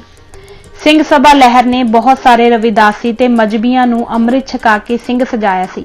ਅੰਮ੍ਰਿਤਸਰ ਇਹਨਾਂ ਦੀ ਕਾਫੀ ਗਿਣਤੀ ਸੀ। ਖਾਲਸਾ ਬਰਾਦਰੀ ਦੇ ਨਾਮ ਹੇਠ ਇਹ ਸਾਲਾਨਾ ਦੀਵਾਨ ਕਰਦੇ ਹੁੰਦੇ ਸਨ। ਸੰਨ 1920 ਦੇ ਅਕਤੂਬਰ 11-12 ਤਾਰੀਖ ਨੂੰ ਇਹਨਾਂ ਨੇ ਸਾਲਾਨਾ ਦੀਵਾਨ ਕੀਤਾ, ਜਿੱਥੇ ਅੰਮ੍ਰਿਤ ਪ੍ਰਚਾਰ ਵੀ ਹੋਇਆ। ਉਪਰੰਤ ਨਵੇਂ ਸਜੇ ਸਿੰਘਾਂ ਸਮੇਤ ਇਹ ਕੜਾਹ ਪ੍ਰਸ਼ਾਦ ਦੀ ਦੇਗ ਲੈ ਕੇ ਹਰਿਮੰਦਰ ਸਾਹਿਬ ਆਏ। ਇਸ ਸਮੇਂ ਖਾਲਸਾ ਕਾਲਜ ਅੰਮ੍ਰਿਤਸਰ ਦੇ ਕਈ ਪ੍ਰੋਫੈਸਰ ਤੇ ਵਿਦਿਆਰਥੀ ਵੀ ਇਹਨਾਂ ਦੇ ਨਾਲ ਸਨ। ਕੁਝ ਦੇ ਨਾਂ ਇਹ ਹਨ: ਪ੍ਰੋਫੈਸਰ ਤੇਜਾ ਸਿੰਘ, ਬਾਵਾ ਹਰਕਿਸ਼ਨ ਸਿੰਘ ਅਤੇ ਸਰਦਾਰ ਨਿਰੰਜਨ ਸਿੰਘ। ਜਦ ਪੁਜਾਰੀਆਂ ਨੇ ਅਰਦਾਸਾ ਨਾ ਕੀਤਾ ਤਾਂ ਸਰਦਾਰ ਕਰਤਾਰ ਸਿੰਘ ਝੱਬਰ, ਤੇਜਾ ਸਿੰਘ ਭੁੱਚਰ ਆਦਿ ਹਥਿਆਰਬੰਦ ਹੋ ਕੇ ਪਹੁੰਚ ਗਏ ਅਤੇ ਇਸ ਤਰ੍ਹਾਂ ਅਰਦਾਸਾ ਕੀਤਾ ਗਿਆ। ਦਰਬਾਰ ਸਾਹਿਬ ਦੇ ਪੁਜਾਰੀ ਡਰਦੇ ਮਾਰੇ ਦੌੜ ਗਏ ਅਤੇ ਕਬਜ਼ਾ ਅਕਾਲੀਆਂ ਦਾ ਹੋ ਗਿਆ। ਫਿਰ ਸਾਰੀ ਸੰਗਤ ਅਕਾਲ ਤਖਤ ਸਾਹਿਬ ਗਈ ਅਤੇ ਦੇਖਿਆ ਕਿ ਉੱਥੋਂ ਵੀ ਪੁਜਾਰੀ ਨੱਠ ਗਏ ਸਨ। ਇਸ ਤਰ੍ਹਾਂ ਅਕਾਲ ਤਖਤ ਸਾਹਿਬ ਦਾ ਪ੍ਰਬੰਧ ਵੀ ਸੰਗਤਾਂ ਨੇ ਆਪਣੇ ਹੱਥ ਲੈ ਲਿਆ ਤੇ 25 ਮੈਂਬਰਾਂ ਦੀ ਕਮੇਟੀ ਭਾਈ ਕਰਤਾਰ ਸਿੰਘ ਝੱਬਰ ਦੀ ਅਗਵਾਈ ਵਿੱਚ ਬਣਾਈ ਗਈ। ਗੁਰਦੁਆਰੇ ਦਾ ਨਵਾਂ ਸਰਬਰਾਹ ਸਰਦਾਰ ਸੁੰਦਰ ਸਿੰਘ ਰਾਮਗੜੀਆ ਮੁਕਰਰ ਕੀਤਾ ਗਿਆ। 12-13 ਅਕਤੂਬਰ ਨੂੰ ਡਿਪਟੀ ਕਮਿਸ਼ਨਰ ਨੇ ਸਰਬਰਾਹ ਤੇ ਕੁਝ ਉੱਘੇ ਸਿੱਖਾਂ ਸਮੇਤ 9 ਮੈਂਬਰਾਂ ਦੀ ਪ੍ਰਬੰਧਕ ਕਮੇਟੀ ਬਣਾ ਦਿੱਤੀ ਅਤੇ ਅਕਾਲ ਤਖਤ ਦਾ ਕਬਜ਼ਾ ਇਸ ਕਮੇਟੀ ਕੋਲ ਆ ਗਿਆ। ਹੁਣ ਉਹ ਵਕਤ ਆ ਗਿਆ ਸੀ ਜਦੋਂ ਕੇਂਦਰੀ ਜਥੇਬੰਦੀ ਦੀ ਜ਼ਰੂਰਤ ਨੂੰ ਬਹੁਤ ਮਹਿਸੂਸ ਕੀਤਾ ਜਾ ਰਿਹਾ ਸੀ। ਇਸ ਮਕਸਦ ਲਈ 15 ਨਵੰਬਰ 1920 ਨੂੰ ਸਮੂਹ ਸਿੱਖਾਂ ਦੇ ਪ੍ਰਤੀਨਿਧਾਂ ਦਾ ਇੱਕ ਇਕੱਠ ਜਥੇਦਾਰ ਅਕਾਲ ਤਖਤ ਵੱਲੋਂ ਅੰਮ੍ਰਿਤਸਰ ਸੱਦਿਆ ਗਿਆ।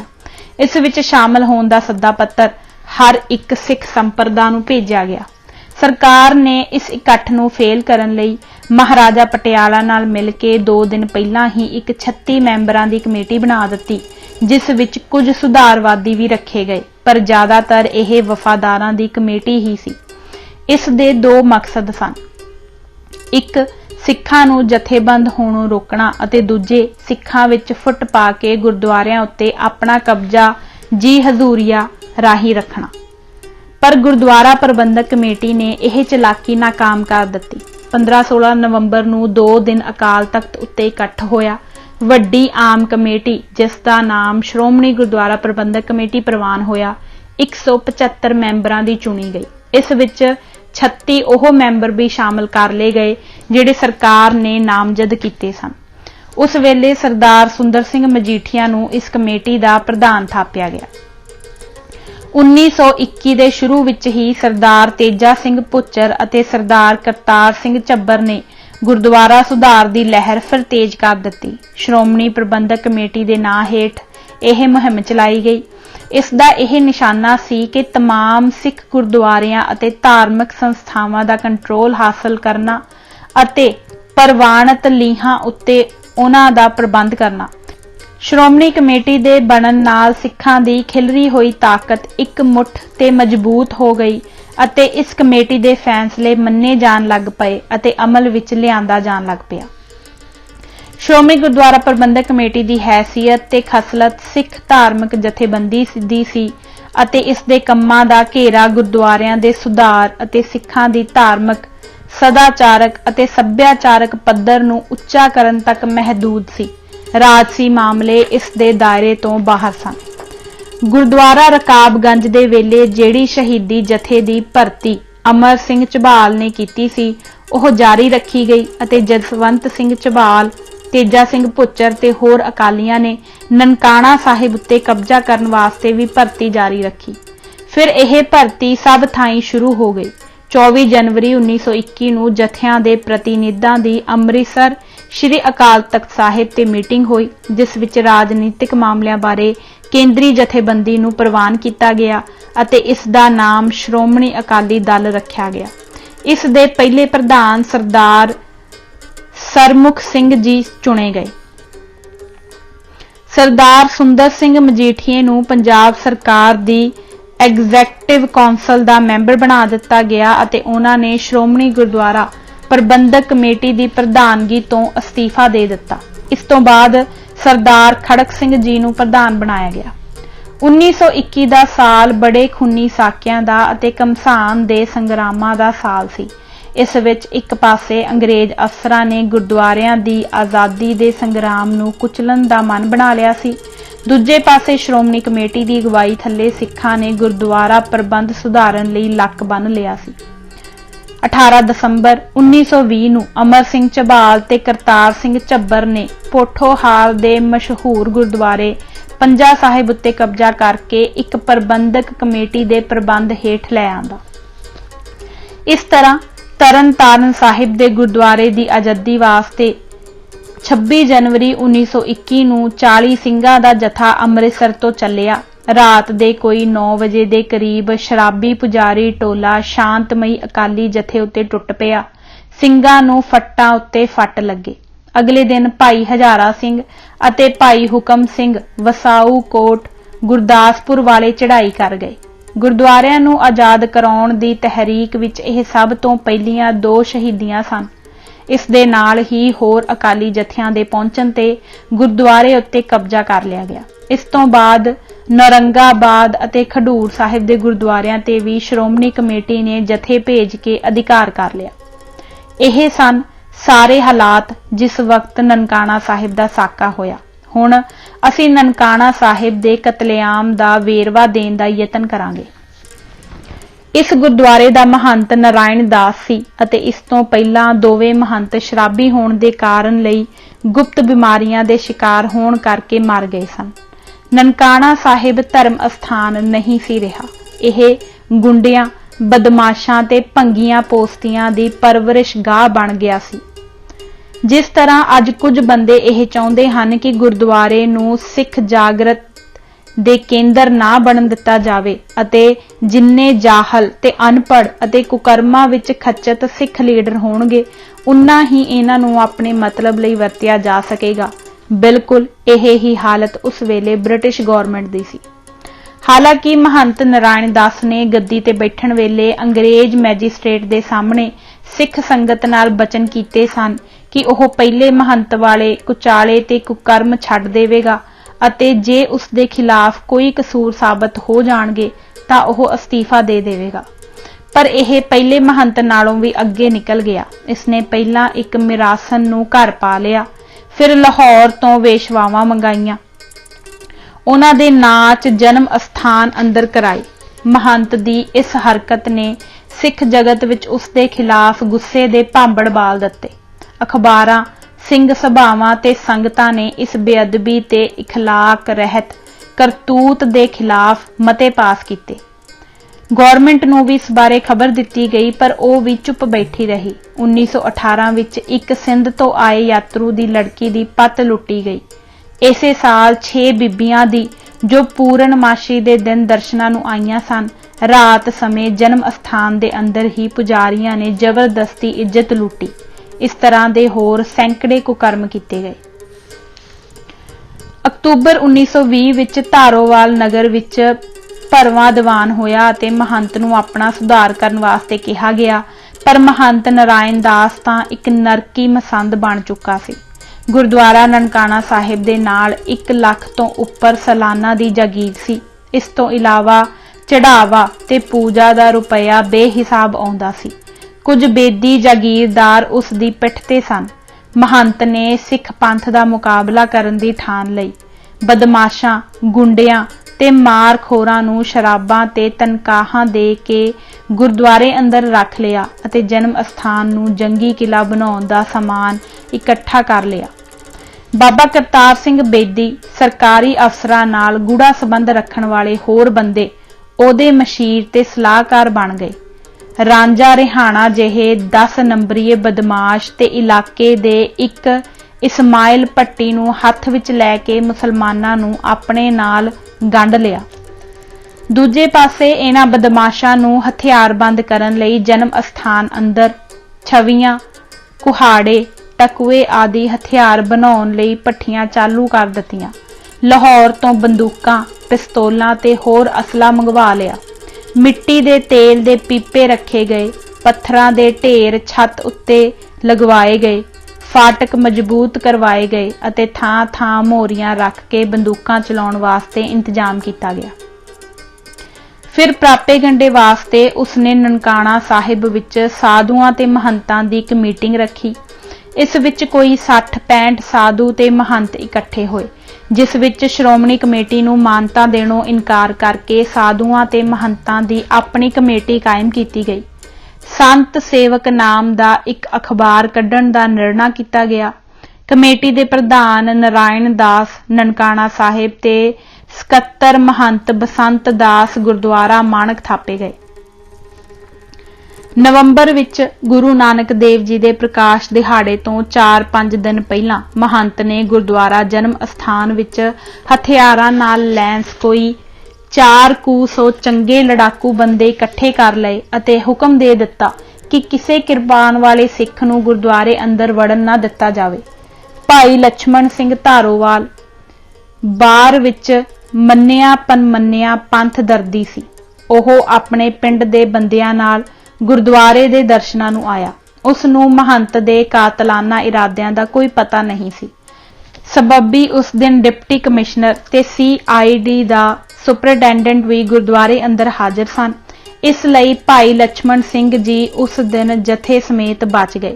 ਪਰ ਇਹਨਾਂ ਅਫਸਰਾਂ ਦੁਆਰਾ ਮਹੰਤ ਦੇ ਕਾਨੂੰਨ ਨੂੰ ਹੱਥ ਵਿੱਚ ਲੈਣ ਅਤੇ ਅਕਾਲੀਆਂ ਦੇ ਕਤਲ ਦੇ ਇਰਾਦੇ ਰੱਖਣ ਦੀ ਕੋਈ ਤਾੜਨਾ ਨਾ ਕਰਨਾ ਬੜਾ ਅਰਥ ਭਰਪੂਰ ਸੀ। ਗੁਰਦੁਆਰਾ ਜਨਮ ਅਸਥਾਨ ਨਨਕਾਣਾ ਸਾਹਿਬ ਦੇ ਮਹੰਤ ਨਾਰਾਇਣ ਦਾਸ ਦੇ ਭੈੜੇ ਆਚਰਣ ਤੇ ਉਸ ਦੀਆਂ ਕਈ ਹੋਰ ਕਰਤੂਤਾਂ ਦੀ ਚਰਚਾ ਸਾਰੇ ਪੰਥ ਵਿੱਚ ਫੈਲੀ ਹੋਈ ਸੀ ਅਤੇ ਇੱਥੋਂ ਦੇ ਪ੍ਰਬੰਧ ਨੂੰ ਪੰਥਕਾਂ ਹੱਥਾਂ ਵਿੱਚ ਲਿਆਉਣ ਲਈ ਸਭ ਦੀ ਇੱਛਾ ਬੜੀ ਤੀਬਰ ਸੀ।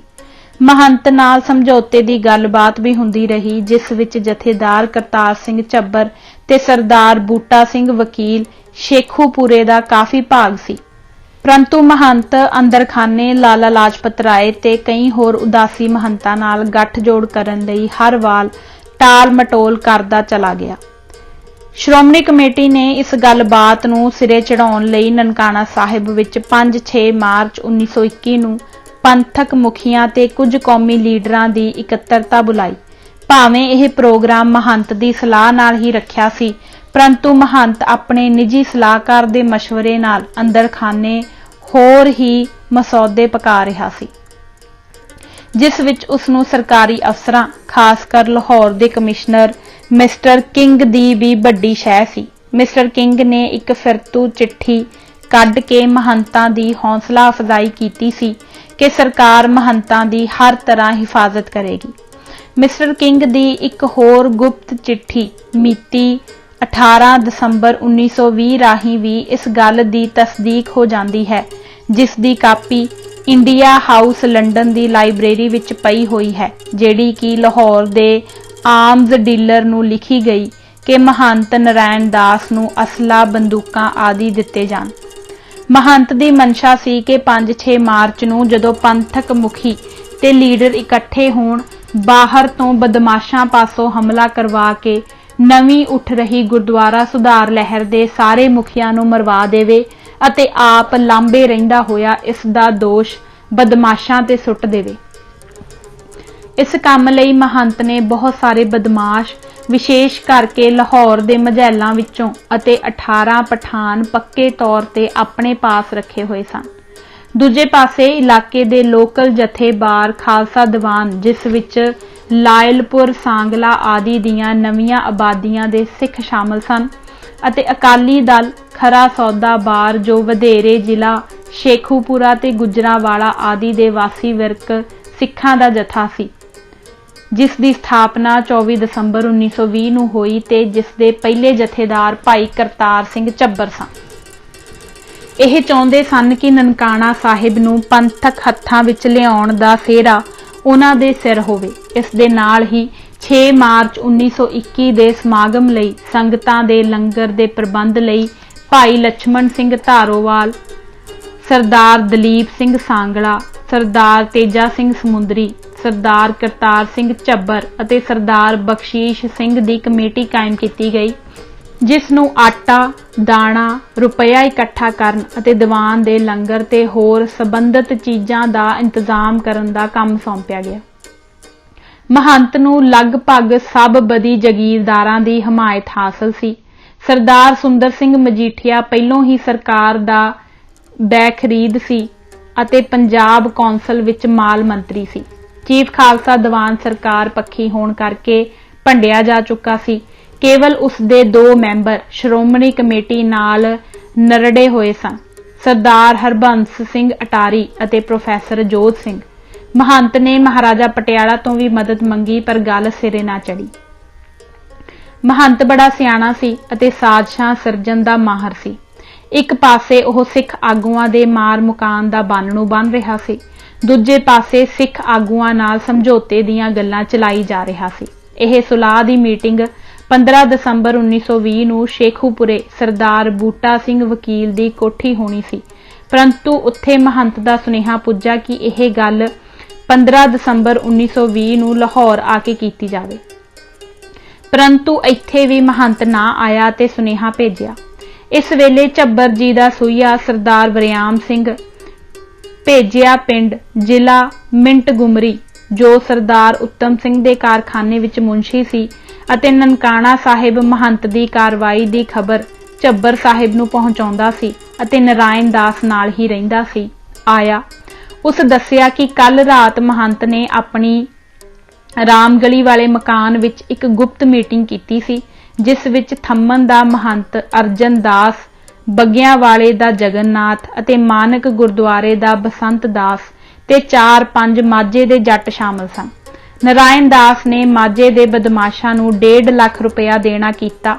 ਉਹ ਮਾਝੇ ਦੇ ਪਕੌੜੇ ਕਾਤਲ ਨਾਲ ਲੈ ਕੇ 6 ਮਾਰਚ ਨੂੰ ਨਨਕਾਣਾ ਸਾਹਿਬ ਪੁੱਜਣਗੇ। ਜਿਸ ਵੇਲੇ ਪੰਥਕ ਮੁਖੀਆ ਦਾ ਇਕੱਠ ਹੋ ਰਿਹਾ ਹੋਵੇਗਾ, ਇਹ ਅਚਾਨਕ ਹੱਲਾ ਕਰਕੇ ਉਹਨਾਂ ਤੇ ਪੈ ਜਾਣਗੇ, ਸਭ ਨੂੰ ਮਾਰ ਕੇ ਘੋੜੇ ਭਜਾ ਜਾਣਗੇ।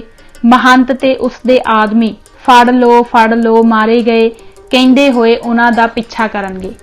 ਇਹ ਸਾਰੀ ਗੱਲ ਸਰਦਾਰ ਵਰਿਆਮ ਸਿੰਘ ਨੇ ਸਰਦਾਰ ਅਵਤਾਰ ਸਿੰਘ ਨਿਵਾਸੀ ਝੱਬਰ ਪਿੰਡ ਰਾਹੀਂ ਝੱਬਰ ਜੀ ਤੱਕ ਪਹੁੰਚਾਈ। ਇਸ ਰਿਪੋਰਟ ਨੇ ਝੱਬਰ ਜੀ ਤੇ ਉਹਨਾਂ ਦੇ ਸਾਥੀਆਂ ਦੀਆਂ ਅੱਖਾਂ ਖੋਲ ਦਿੱਤੀਆਂ। ਝੱਬਰ ਜੀ ਨੇ ਆਪਣੇ ਮੁਖੀ ਸਾਥੀਆਂ ਨਾਲ ਸਲਾਹ ਕਰਕੇ ਫੈਸਲਾ ਕੀਤਾ ਕਿ 19-20 ਫਰਵਰੀ ਨੂੰ ਜਦੋਂ ਲਾਹੌਰ ਵਿੱਚ ਸਨਾਤਨ ਸਿੱਖ ਕਾਨਫਰੰਸ ਹੋਣੀ ਹੈ ਅਤੇ ਮਹੰਤ ਨਰਾਇਣ ਦਾਸ ਨੇ ਵੀ ਹਿੱਸਾ ਲੈਣਾ ਹੈ, ਗੁਰਦੁਆਰਾ ਜਨਮ ਅਸਥਾਨ ਤੇ ਕਬਜ਼ਾ ਕਰ ਲੈਣਾ ਚਾਹੀਦਾ ਹੈ। ਬਾਰ ਖਾਲਸਾ ਦੀਵਾਨ ਦੇ ਮੁਖੀ ਭਾਈ ਲਛਮਣ ਸਿੰਘ, ਟਹਿਲ ਸਿੰਘ ਆਦਿ ਲਾਇਲਪੁਰ ਤੋਂ ਭਾਈ ਬੂਟਾ ਸਿੰਘ ਚੱਕ ਨੰਬਰ 204 ਅਤੇ ਸੰਤ ਤੇਜਾ ਸਿੰਘ ਦੀ ਸਲਾਹ ਨਾਲ ਇਹ ਫੈਸਲਾ ਹੋਇਆ ਕਿ 20 ਫਰਵਰੀ 1921 ਨੂੰ 4-5 ਹਜ਼ਾਰ ਦਾ ਜਥਾ ਲੈ ਕੇ ਨਨਕਾਣਾ ਸਾਹਿਬ ਪੁੱਜਿਆ ਜਾਵੇ। ਭਾਈ ਲਛਮਣ ਸਿੰਘ ਹੋਰਾਂ ਦੇ ਜਥੇ ਨੇ ਧਾਰੋਵਾਲ ਤੋਂ ਚੱਲ ਕੇ ਝੱਬਰ ਦੇ ਜਥੇ ਨੂੰ ਨਨਕਾਣਾ ਸਾਹਿਬ ਤੋਂ 5 ਮੀਲ ਦੂਰ ਚੰਦਰਕੋਟ ਦੀ ਝਾਲ ਤੇ ਮਿਲਣਾ ਸੀ ਅਤੇ ਲਾਇਲਪੁਰ ਤੋਂ ਆਏ ਸਿੰਘਾਂ ਨੇ ਇਹਨਾਂ ਨੂੰ 20 ਫਰਵਰੀ ਸਵੇਰੇ 4 ਵਜੇ ਨਨਕਾਣਾ ਸਾਹਿਬ ਦੇ ਲਾਗੇ ਭੱਠਿਆਂ ਤੇ ਮਿਲ ਕੇ ਗੁਰਦੁਆਰਾ ਜਨਮ ਅਸਥਾਨ 5 ਵਜੇ ਸਵੇਰੇ ਪੁੱਜਣਾ ਸੀ। ਇਹ ਚਾਹੁੰਦੇ ਸਨ ਕਿ ਇਹ ਪ੍ਰੋਗਰਾਮ ਸ਼੍ਰੋਮਣੀ ਕਮੇਟੀ ਤੋਂ ਗੁਪਤ ਹੀ ਰਹੇ, ਕਿਉਂਕਿ 6 ਮਾਰਚ ਵਾਲੇ ਇਕੱਠ ਦੇ ਸਨਮੁਖ ਕਮੇਟੀ ਨੇ ਇਹਨਾਂ ਨੂੰ ਅਜਿਹਾ ਕਰਨ ਦੀ ਆਗਿਆ ਨਹੀਂ ਸੀ ਦੇਣੀ। ਪਰੰਤੂ ਕਿਸੇ ਤਰ੍ਹਾਂ ਮਾਸਟਰ ਤਾਰਾ ਸਿੰਘ ਤੇ ਸਰਦਾਰ ਤੇਜਾ ਸਿੰਘ ਸਮੁੰਦਰੀ ਨੂੰ, ਜੋ ਲਾਇਲਪੁਰ ਗਏ ਹੋਏ ਸਨ, ਇਸ ਪ੍ਰੋਗਰਾਮ ਦਾ ਪਤਾ ਲੱਗ ਗਿਆ। ਉਹਨਾਂ 19 ਫਰਵਰੀ ਸਵੇਰੇ 5 ਵਜੇ ਚੂੜਕਾਣੇ ਤੋਂ ਲੰਘਦੇ ਹੋਏ ਸਰਦਾਰ ਸੁੱਚਾ ਸਿੰਘ, ਜੈ ਚੱਕ ਵਾਲੇ ਹਾਥੀ ਝੱਬਰ ਨੂੰ ਜਥਾ ਨਾਲ ਲੈ ਜਾਣ ਦਾ ਸੁਨੇਹਾ ਭੇਜਿਆ ਅਤੇ ਫਿਰ ਲਾਹੌਰ ਪੁੱਜ ਕੇ ਉੱਥੋਂ ਇਸ ਕੰਮ ਹਿੱਤ ਭਾਈ ਦਲੀਪ ਸਿੰਘ ਜੀ ਤੇ ਸਰਦਾਰ ਜਸਵੰਤ ਸਿੰਘ ਝਬਾਲ ਨੂੰ ਚੂੜਕਾਣੇ ਭੇਜਿਆ। ਇਸ ਵੇਲੇ ਤੱਕ ਵਿਰਕਤ ਦੇ ਬਹੁਤ ਸਾਰੇ ਸਿੰਘ ਉੱਥੇ ਪੁੱਜ ਚੁੱਕੇ ਸਨ। संत तेजा सिंह भी लायलपुर तो 60 ਸਿੰਘਾਂ ਸਮੇਤ ਪੁੱਜੇ ਹੋਏ ਸਨ। ਜਥਾ ਸ਼ਾਮ ਪਈ ਨਨਕਾਣਾ ਸਾਹਿਬ ਵੱਲ ਨੂੰ, ਜੋ ਇੱਥੋਂ 15 ਕੋਹ ਹੈ, ਤੁਰਨ ਦੇ ਆਹਰ ਵਿੱਚ ਸੀ ਕਿ ਭਾਈ ਦਲੀਪ ਸਿੰਘ ਹੋਰੀ ਪਹੁੰਚ ਗਏ। ਲੰਮੀ ਵਿਚਾਰ ਮਗਰੋਂ ਸੰਤ ਤੇਜਾ ਸਿੰਘ ਜੀ ਨੇ ਕਿਹਾ, ਝੱਬਰ ਸਾਹਿਬ, ਜੇ ਤੁਸੀਂ ਸ਼੍ਰੋਮਣੀ ਪੰਥਕ ਜਥੇਬੰਦੀ ਦੇ ਹੁਕਮ ਦੀ ਉਲੰਘਣਾ ਕਰਕੇ ਨਨਕਾਣਾ ਸਾਹਿਬ ਜਥਾ ਲੈ ਗਏ ਤਾਂ ਤੁਸੀਂ ਪੰਥ ਅਤੇ ਗੁਰੂ ਦੇ ਦੇਣਦਾਰ ਹੋਵੋਗੇ। ਝੱਬਰ ਨੇ ਕਿਹਾ ਕਿ ਆਪੋ ਵਿੱਚ ਹੋਏ ਫੈਸਲੇ ਅਨੁਸਾਰ ਜੇਕਰ ਲਛਮਣ ਸਿੰਘ ਹੋਰੀ ਜਾਂ ਹੋਰ ਨਨਕਾਣਾ ਸਾਹਿਬ ਪੁੱਜ ਗਏ ਤਾਂ ਜੋ ਨੁਕਸਾਨ ਹੋਇਆ ਉਸ ਦਾ ਕੌਣ ਜ਼ਿੰਮੇਵਾਰ ਹੋਵੇਗਾ। ਭਾਈ ਦਲੀਪ ਸਿੰਘ ਨੇ ਉਹਨਾਂ ਨੂੰ ਰੋਕਣ ਦੀ ਆਪਣੀ ਜ਼ਿੰਮੇਵਾਰੀ ਲੈ ਲਈ। ਅਖੀਰ ਇੱਕ ਚਿੱਠੀ ਲਿਖੀ ਗਈ ਜਿਸ ਉੱਤੇ ਭਾਈ ਦਲੀਪ ਸਿੰਘ, ਸਰਦਾਰ ਜਸਵੰਤ ਸਿੰਘ ਝਬਾਲ ਆਦਿ 6 ਸਿੰਘਾਂ ਨੇ ਦਸਖਤ ਕੀਤੇ ਤੇ 4 ਘੋੜਸਵਾਰ, ਜਿਨ੍ਹਾਂ ਵਿੱਚ ਇੱਕ ਭਾਈ ਦਲੀਪ ਸਿੰਘ ਸਨ, ਜਥੇਦਾਰ ਲਛਮਣ ਸਿੰਘ ਦੇ ਜਥੇ ਨੂੰ ਰੋਕਣ ਲਈ ਤੁਰ ਪਏ। ਇਹ ਚੰਦਰਕੋਟ ਅਤੇ ਉਸ ਤੋਂ ਅੱਗੇ ਕਈ ਥਾਈਂ ਸਾਰੀ ਰਾਤ ਜਥੇ ਦੀ ਭਾਲ ਵਿੱਚ ਫਿਰਦੇ ਰਹੇ। ਜੋ ਜਥੇ ਜਾਂ ਇਕੱਲੇ ਦੁਕੱਲੇ ਸਿੰਘ ਮਿਲ ਗਏ, ਉਹਨਾਂ ਨੂੰ ਨਨਕਾਣਾ ਸਾਹਿਬ ਜਾਣੋਂ ਵਰਜਿਆ, ਪਰੰਤੂ ਭਾਈ ਲਛਮਣ ਸਿੰਘ ਜੀ ਦਾ ਜਥਾ ਇਹਨਾਂ ਨੂੰ ਨਾ ਮਿਲਿਆ। ਅੰਮ੍ਰਿਤ ਵੇਲੇ 4 ਵਜੇ ਦੇ ਕਰੀਬ ਇਹ ਨਨਕਾਣਾ ਸਾਹਿਬ ਲਾਗੇ ਪੁੱਜ ਗਏ। ਇੱਥੇ ਵੀ ਜਥੇ ਦੇ ਆਉਣ ਦੇ ਕੋਈ ਨਿਸ਼ਾਨ ਨਹੀਂ ਸਨ। ਅਖੀਰ ਭਾਈ ਦਲੀਪ ਸਿੰਘ ਸਰਦਾਰ ਉੱਤਮ ਸਿੰਘ ਜੀ ਦੇ ਕਾਰਖਾਨੇ ਗਏ ਅਤੇ ਮੁਨਸ਼ੀ ਵਰਿਆਮ ਸਿੰਘ ਨੂੰ ਉਹ ਚਿੱਠੀ ਦਿੱਤੀ ਅਤੇ ਜਥੇ ਦੀ ਭਾਲ ਨਨਕਾਣਾ ਸਾਹਿਬ ਨੂੰ ਆਉਂਦੇ ਰਾਹਾਂ ਤੇ ਕਰਨ ਲਈ ਭੇਜਿਆ।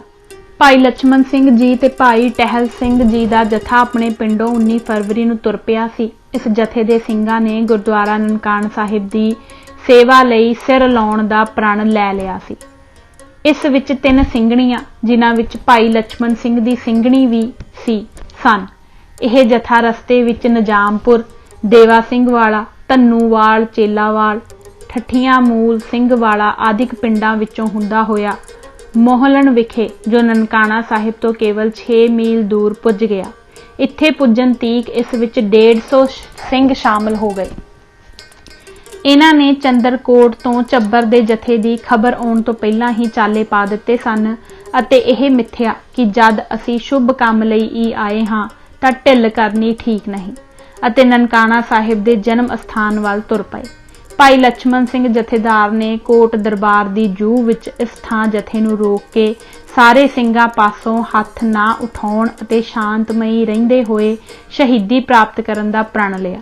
ਇੱਥੋਂ ਦੀ ਅੱਗੋਂ ਵੱਧ ਕੇ ਜਦ ਜਥਾ ਗੁਰਦੁਆਰਾ ਜਨਮ ਅਸਥਾਨ ਤੋਂ ਅੱਧ ਕੁ ਮੀਲ ਤੇ ਪੱਠਿਆਂ ਵਾਲੀ ਥਾਂ ਤੇ ਪੁੱਜਾ ਤਾਂ ਜਥੇਦਾਰ ਜੀ ਲਛਮਣ ਸਿੰਘ ਜੀ ਨੇ ਆਪਣੀ ਸਿੰਘਣੀ ਬੀਬੀ ਇੰਦਰ ਕੌਰ ਤੇ ਹੋਰ ਬੀਬੀਆਂ ਨੂੰ ਭਾਈ ਹਾਕਮ ਸਿੰਘ ਨਾਲ ਗੁਰਦੁਆਰਾ ਤੰਬੂ ਸਾਹਿਬ ਵੱਲ ਭੇਜ ਦਿੱਤਾ। ਇਸੇ ਸਮੇਂ ਭਾਈ ਟਹਿਲ ਸਿੰਘ ਨੇ ਆਪਣੀ ਜੇਬ ਵਿੱਚੋਂ 18 ਰੁਪਏ ਬੀਬੀ ਇੰਦਰ ਕੌਰ ਨੂੰ ਦਿੰਦੇ ਹੋਏ ਕਿਹਾ ਕਿ ਤੁਹਾਡੇ ਵਰਗੀਆਂ ਭੈਣਾਂ ਸ਼ਹੀਦੀ ਪਿੱਛੋਂ ਸ੍ਰੀ ਗੁਰੂ ਗ੍ਰੰਥ ਸਾਹਿਬ ਦਾ ਪਾਠ ਕਰਾ ਦੇਣਗੀਆਂ। ਜਥੇਦਾਰ ਨੇ ਸੰਖੇਪ ਸ਼ਬਦਾਂ ਵਿੱਚ ਅਰਦਾਸਾ ਸੋਧਿਆ, ਗੁਰੂ ਨਾਨਕ, ਤੇਰੇ ਦਰ ਦੇ ਕੂਕਰ ਤੇਰੇ ਦਰਸ਼ਨਾਂ ਨੂੰ ਆਏ ਹਾਂ ਤੇ ਇਰਾਦਾ ਧਾਰਿਆ ਏ ਤੇਰੇ ਦਰਬਾਰ ਅੰਦਰ ਹੋ ਰਹੀਆਂ ਕੁਰੀਤੀਆਂ ਨੂੰ ਆਪਣੇ ਖੂਨ ਨਾਲ ਧੋਣ ਦਾ। ਤੂੰ ਬਲ ਬਖਸ਼ ਕਿ ਅਸੀਂ ਆਪਣੇ ਇਰਾਦੇ ਵਿੱਚ ਸਫਲ ਹੋਈਏ। ਜਥਾ ਅੱਗੇ ਵਧਣ ਹੀ ਲੱਗਾ ਸੀ ਕਿ ਭਾਈ ਵਰਿਆਮ ਸਿੰਘ ਜੀ ਭੇਜੀਆਂ ਵਾਲੇ, ਜੋ ਜਥੇ ਦੀ ਭਾਲ ਵਿੱਚ ਫਿਰ ਰਹੇ ਸਨ, ਇੱਥੇ ਪੁੱਜ ਗਏ ਅਤੇ ਭਾਈ ਲਛਮਣ ਸਿੰਘ ਜੀ ਨੂੰ ਸ਼੍ਰੋਮਣੀ ਗੁਰਦੁਆਰਾ ਪ੍ਰਬੰਧਕ ਕਮੇਟੀ ਦੇ ਫੈਸਲੇ ਅਨੁਸਾਰ ਸੱਚੇ ਸੌਦੇ ਤੋਂ ਸਿੰਘਾਂ ਦੇ ਦਸਖਤਾਂ ਵਾਲੀ ਚਿੱਠੀ ਦਿੱਤੀ ਅਤੇ ਹੋਰ ਸਾਰੇ ਜਥਿਆਂ ਦੇ ਰੁਕ ਜਾਣ ਦੀ ਖਬਰ ਦਿੱਤੀ। ਇਸ ਗੱਲ ਨੇ ਜਥੇ ਦੇ ਸਿੰਘਾਂ ਨੂੰ ਇੱਕ ਅਜਬ ਕਿਸਮ ਦੀ ਦੁਚਿੱਤੀ ਵਿੱਚ ਪਾ ਦਿੱਤਾ ਤੇ ਨਵੇਂ ਪੈਦਾ ਹੋਏ ਹਾਲਾਤ ਤੇ ਵਿਚਾਰ ਹੋਣੀ ਸ਼ੁਰੂ ਹੋਈ। ਪਰ ਭਾਈ ਟਹਿਲ ਸਿੰਘ ਹੋਰਾਂ ਨੇ ਕਿਹਾ ਕਿ ਖਾਲਸਾ ਜੀ, ਹੁਣ ਸੋਚਣ ਦਾ ਵੇਲਾ ਨਹੀਂ। ਅਸੀਂ ਆਪਣੀਆਂ ਜ਼ਿੰਦਗੀਆਂ ਗੁਰਦੁਆਰੇ ਦੀ ਖਾਤਰ ਲਗਾ ਦੇਣ ਦਾ ਬਚਨ ਕਰ ਚੁੱਕੇ ਹੋਏ ਹਾਂ। ਇਹੋ ਇਰਾਦਾ ਧਾਰ ਕੇ ਘਰਾਂ ਤੋਂ ਤੁਰੇ ਸਾਂ ਕਿ ਅਸਾਂ ਨਨਕਾਣਾ ਸਾਹਿਬ ਆਜ਼ਾਦ ਕਰਾਉਣਾ ਹੈ ਜਾਂ ਸ਼ਹੀਦ ਹੋਣਾ ਹੈ, ਅਤੇ ਇਹੋ ਅਰਦਾਸਾ ਤੁਸਾਂ ਹੁਣੇ ਕੀਤਾ ਹੈ। ਆਪਣੇ ਕੀਤੇ ਬਚਨਾਂ ਤੋਂ ਫਿਰਨਾ ਸੂਰਮਿਆਂ ਦਾ ਕੰਮ ਨਹੀਂ। ਮੈਂ ਵਾਪਸ ਨਹੀਂ ਜਾਵਾਂਗਾ, ਕੋਈ ਮੇਰੇ ਨਾਲ ਤੁਰੇ ਜਾਂ ਨਾ, ਮੈਂ ਤਾਂ ਸਿੱਧਾ ਗੁਰਦੁਆਰੇ ਜਾਵਾਂਗਾ।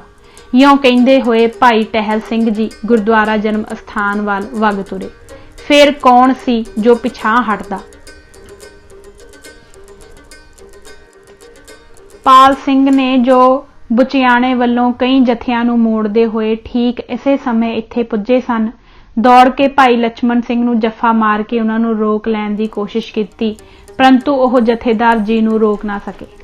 ਮਹੰਤ ਨਾਰਾਇਣ ਦਾਸ, ਜੋ ਲਾਹੌਰ ਸਨਾਤਨ ਸਿੱਖ ਕਾਨਫਰੰਸ ਵਿੱਚ ਜਾਣ ਵਾਲਾ ਸੀ, 19 ਫਰਵਰੀ ਨੂੰ ਸ਼ਾਮ 3:44 ਦੀ ਗੱਡੀ ਤੇ ਸਵਾਰ ਸੀ। ਗੱਡੀ ਚੱਲਣ ਤੋਂ ਪਹਿਲਾਂ ਹੀ ਕਿਸੇ ਮੁਸਲਮਾਨ ਚੂੜੀ ਨੇ ਉਸ ਨੂੰ ਜਾ ਖਬਰ ਦਿੱਤੀ ਕਿ ਜਥਾ ਬੁਚਿਆਣਾ ਆ ਗਿਆ ਅਤੇ ਸਾਰੀ ਰਾਤ ਉਸ ਤਿਆਰੀ ਵਿੱਚ ਬਿਤਾਈ। ਉਸਨੇ ਪਹਿਲਾਂ ਹੀ ਆਪਣੇ ਟੱਬਰ ਦੇ ਬੰਦੇ ਲਾਹੌਰ ਘੱਲ ਦਿੱਤੇ ਹੋਏ ਸਨ।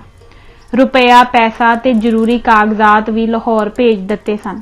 ਇੱਥੋਂ ਤੱਕ ਕਿ ਉਸਨੇ ਕਸੂਰ ਦੇ ਥਾਣੇ ਵਿੱਚ 10 ਨੰਬਰੀਏ ਬਦਮਾਸ਼ਾਂ ਰਿਹਾਨਾ, ਅਮਲ, ਕੁੰਦੀ, ਵਿਸਾਖਾ ਅਤੇ ਕੁਝ ਹੋਰਨਾਂ ਦੀਆਂ ਹਾਜ਼ਰੀਆਂ ਲਵਾਉਣ ਦਾ ਬੰਦੋਬਸਤ ਵੀ ਕਰ ਛੱਡਿਆ ਸੀ, ਤਾਂ ਜੋ ਉਹ ਆਪਣੀ ਪੋਜੀਸ਼ਨ ਸਾਫ਼ ਕਰਨ ਲਈ ਉੱਜਤ ਪੇਸ਼ ਕਰ ਸਕਣ ਕਿ ਜਿਨ੍ਹਾਂ ਬਦਮਾਸ਼ਾਂ ਨੂੰ ਕਾਤਲ ਆਖਿਆ ਜਾ ਰਿਹਾ ਹੈ ਉਹ ਤਾਂ ਉਸ ਦਿਨ ਨਨਕਾਣੇ ਸਾਹਿਬ ਵਿੱਚ ਹਾਜ਼ਰ ਹੀ ਨਹੀਂ ਸਨ।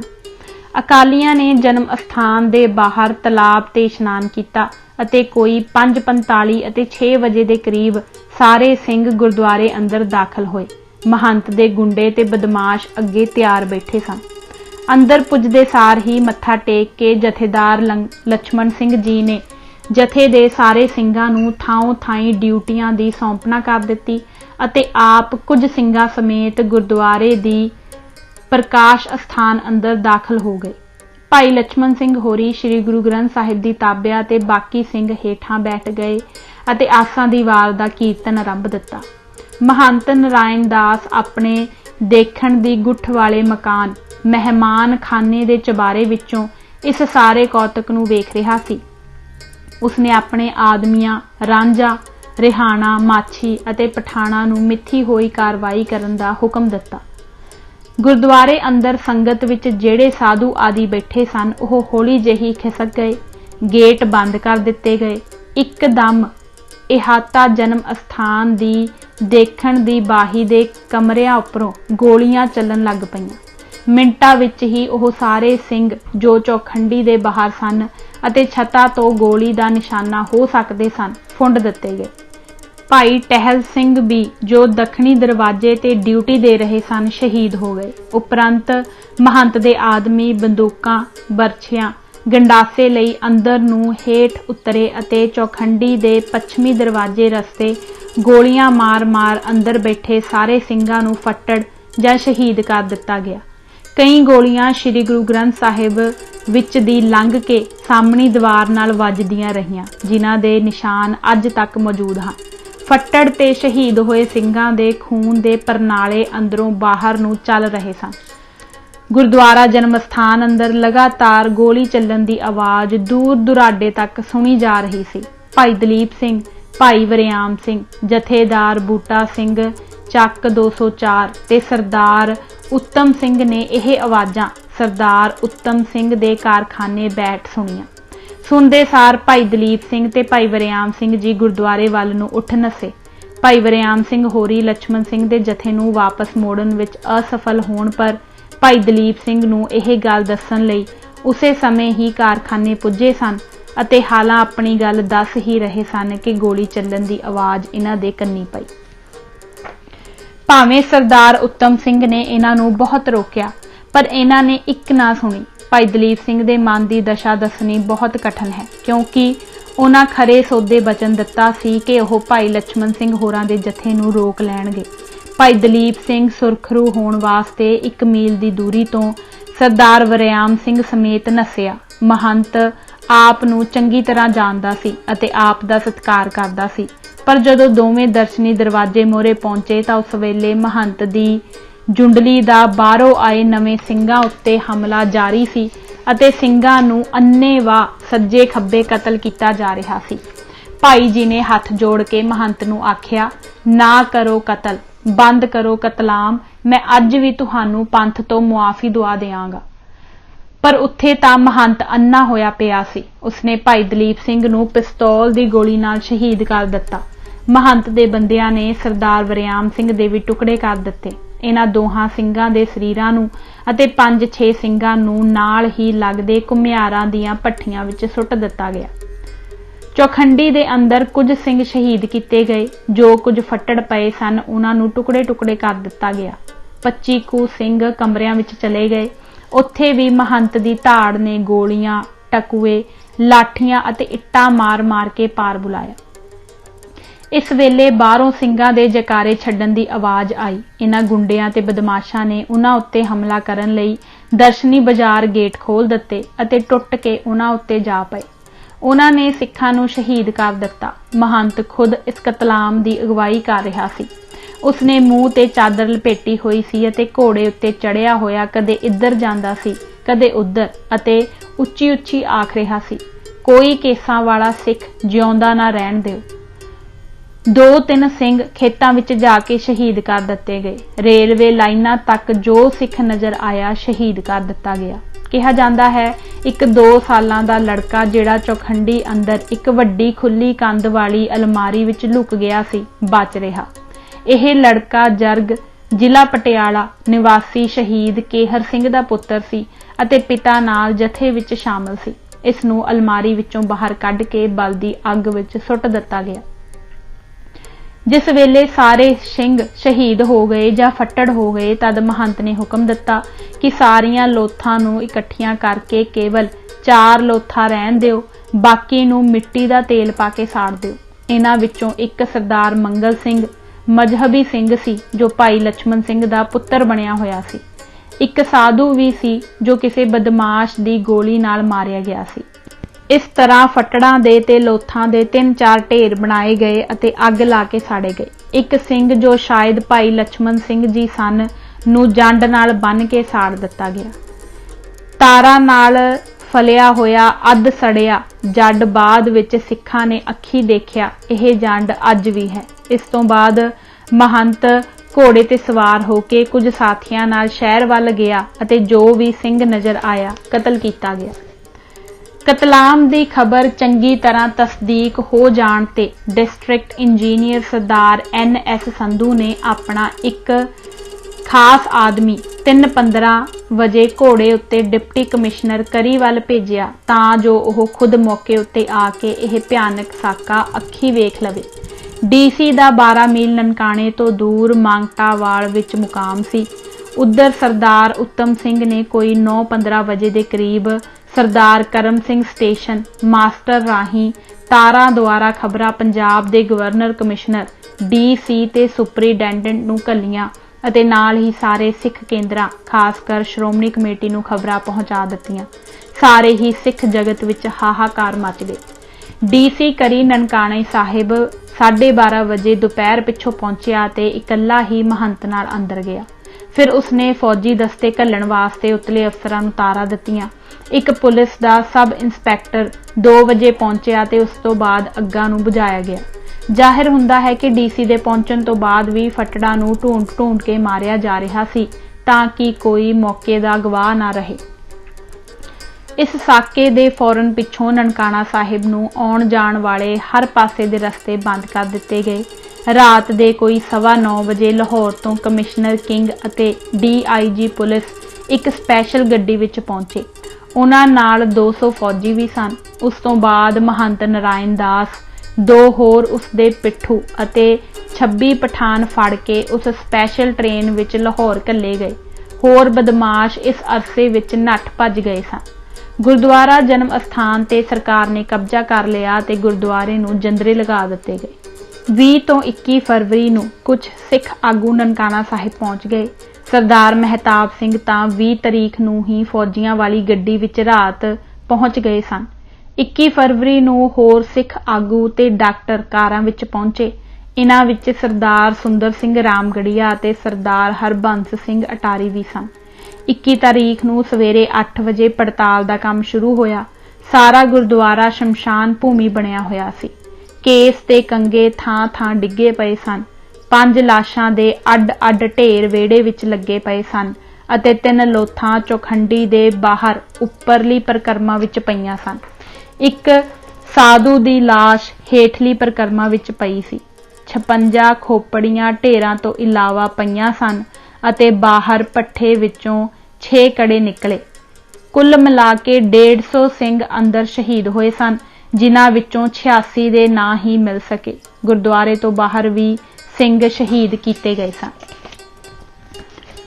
उधर 20 फरवरी सवेरे 11 वजे श्री ननकाना साहिब तो आईयां तारां तो गुरुद्वारा खरा सौदा चूड़काणे विच जथेदार करतार सिंह झब्बर नूं जन्म अस्थान विच वरते साके दी इतला मिल चुकी सी। इस समय खरे सौदे 80-90 सिंह हाज़र सन। इन्हां ने अरदासा सोधिया अते ननकाना साहिब दे कब्जे वास्ते चाले पा दिते।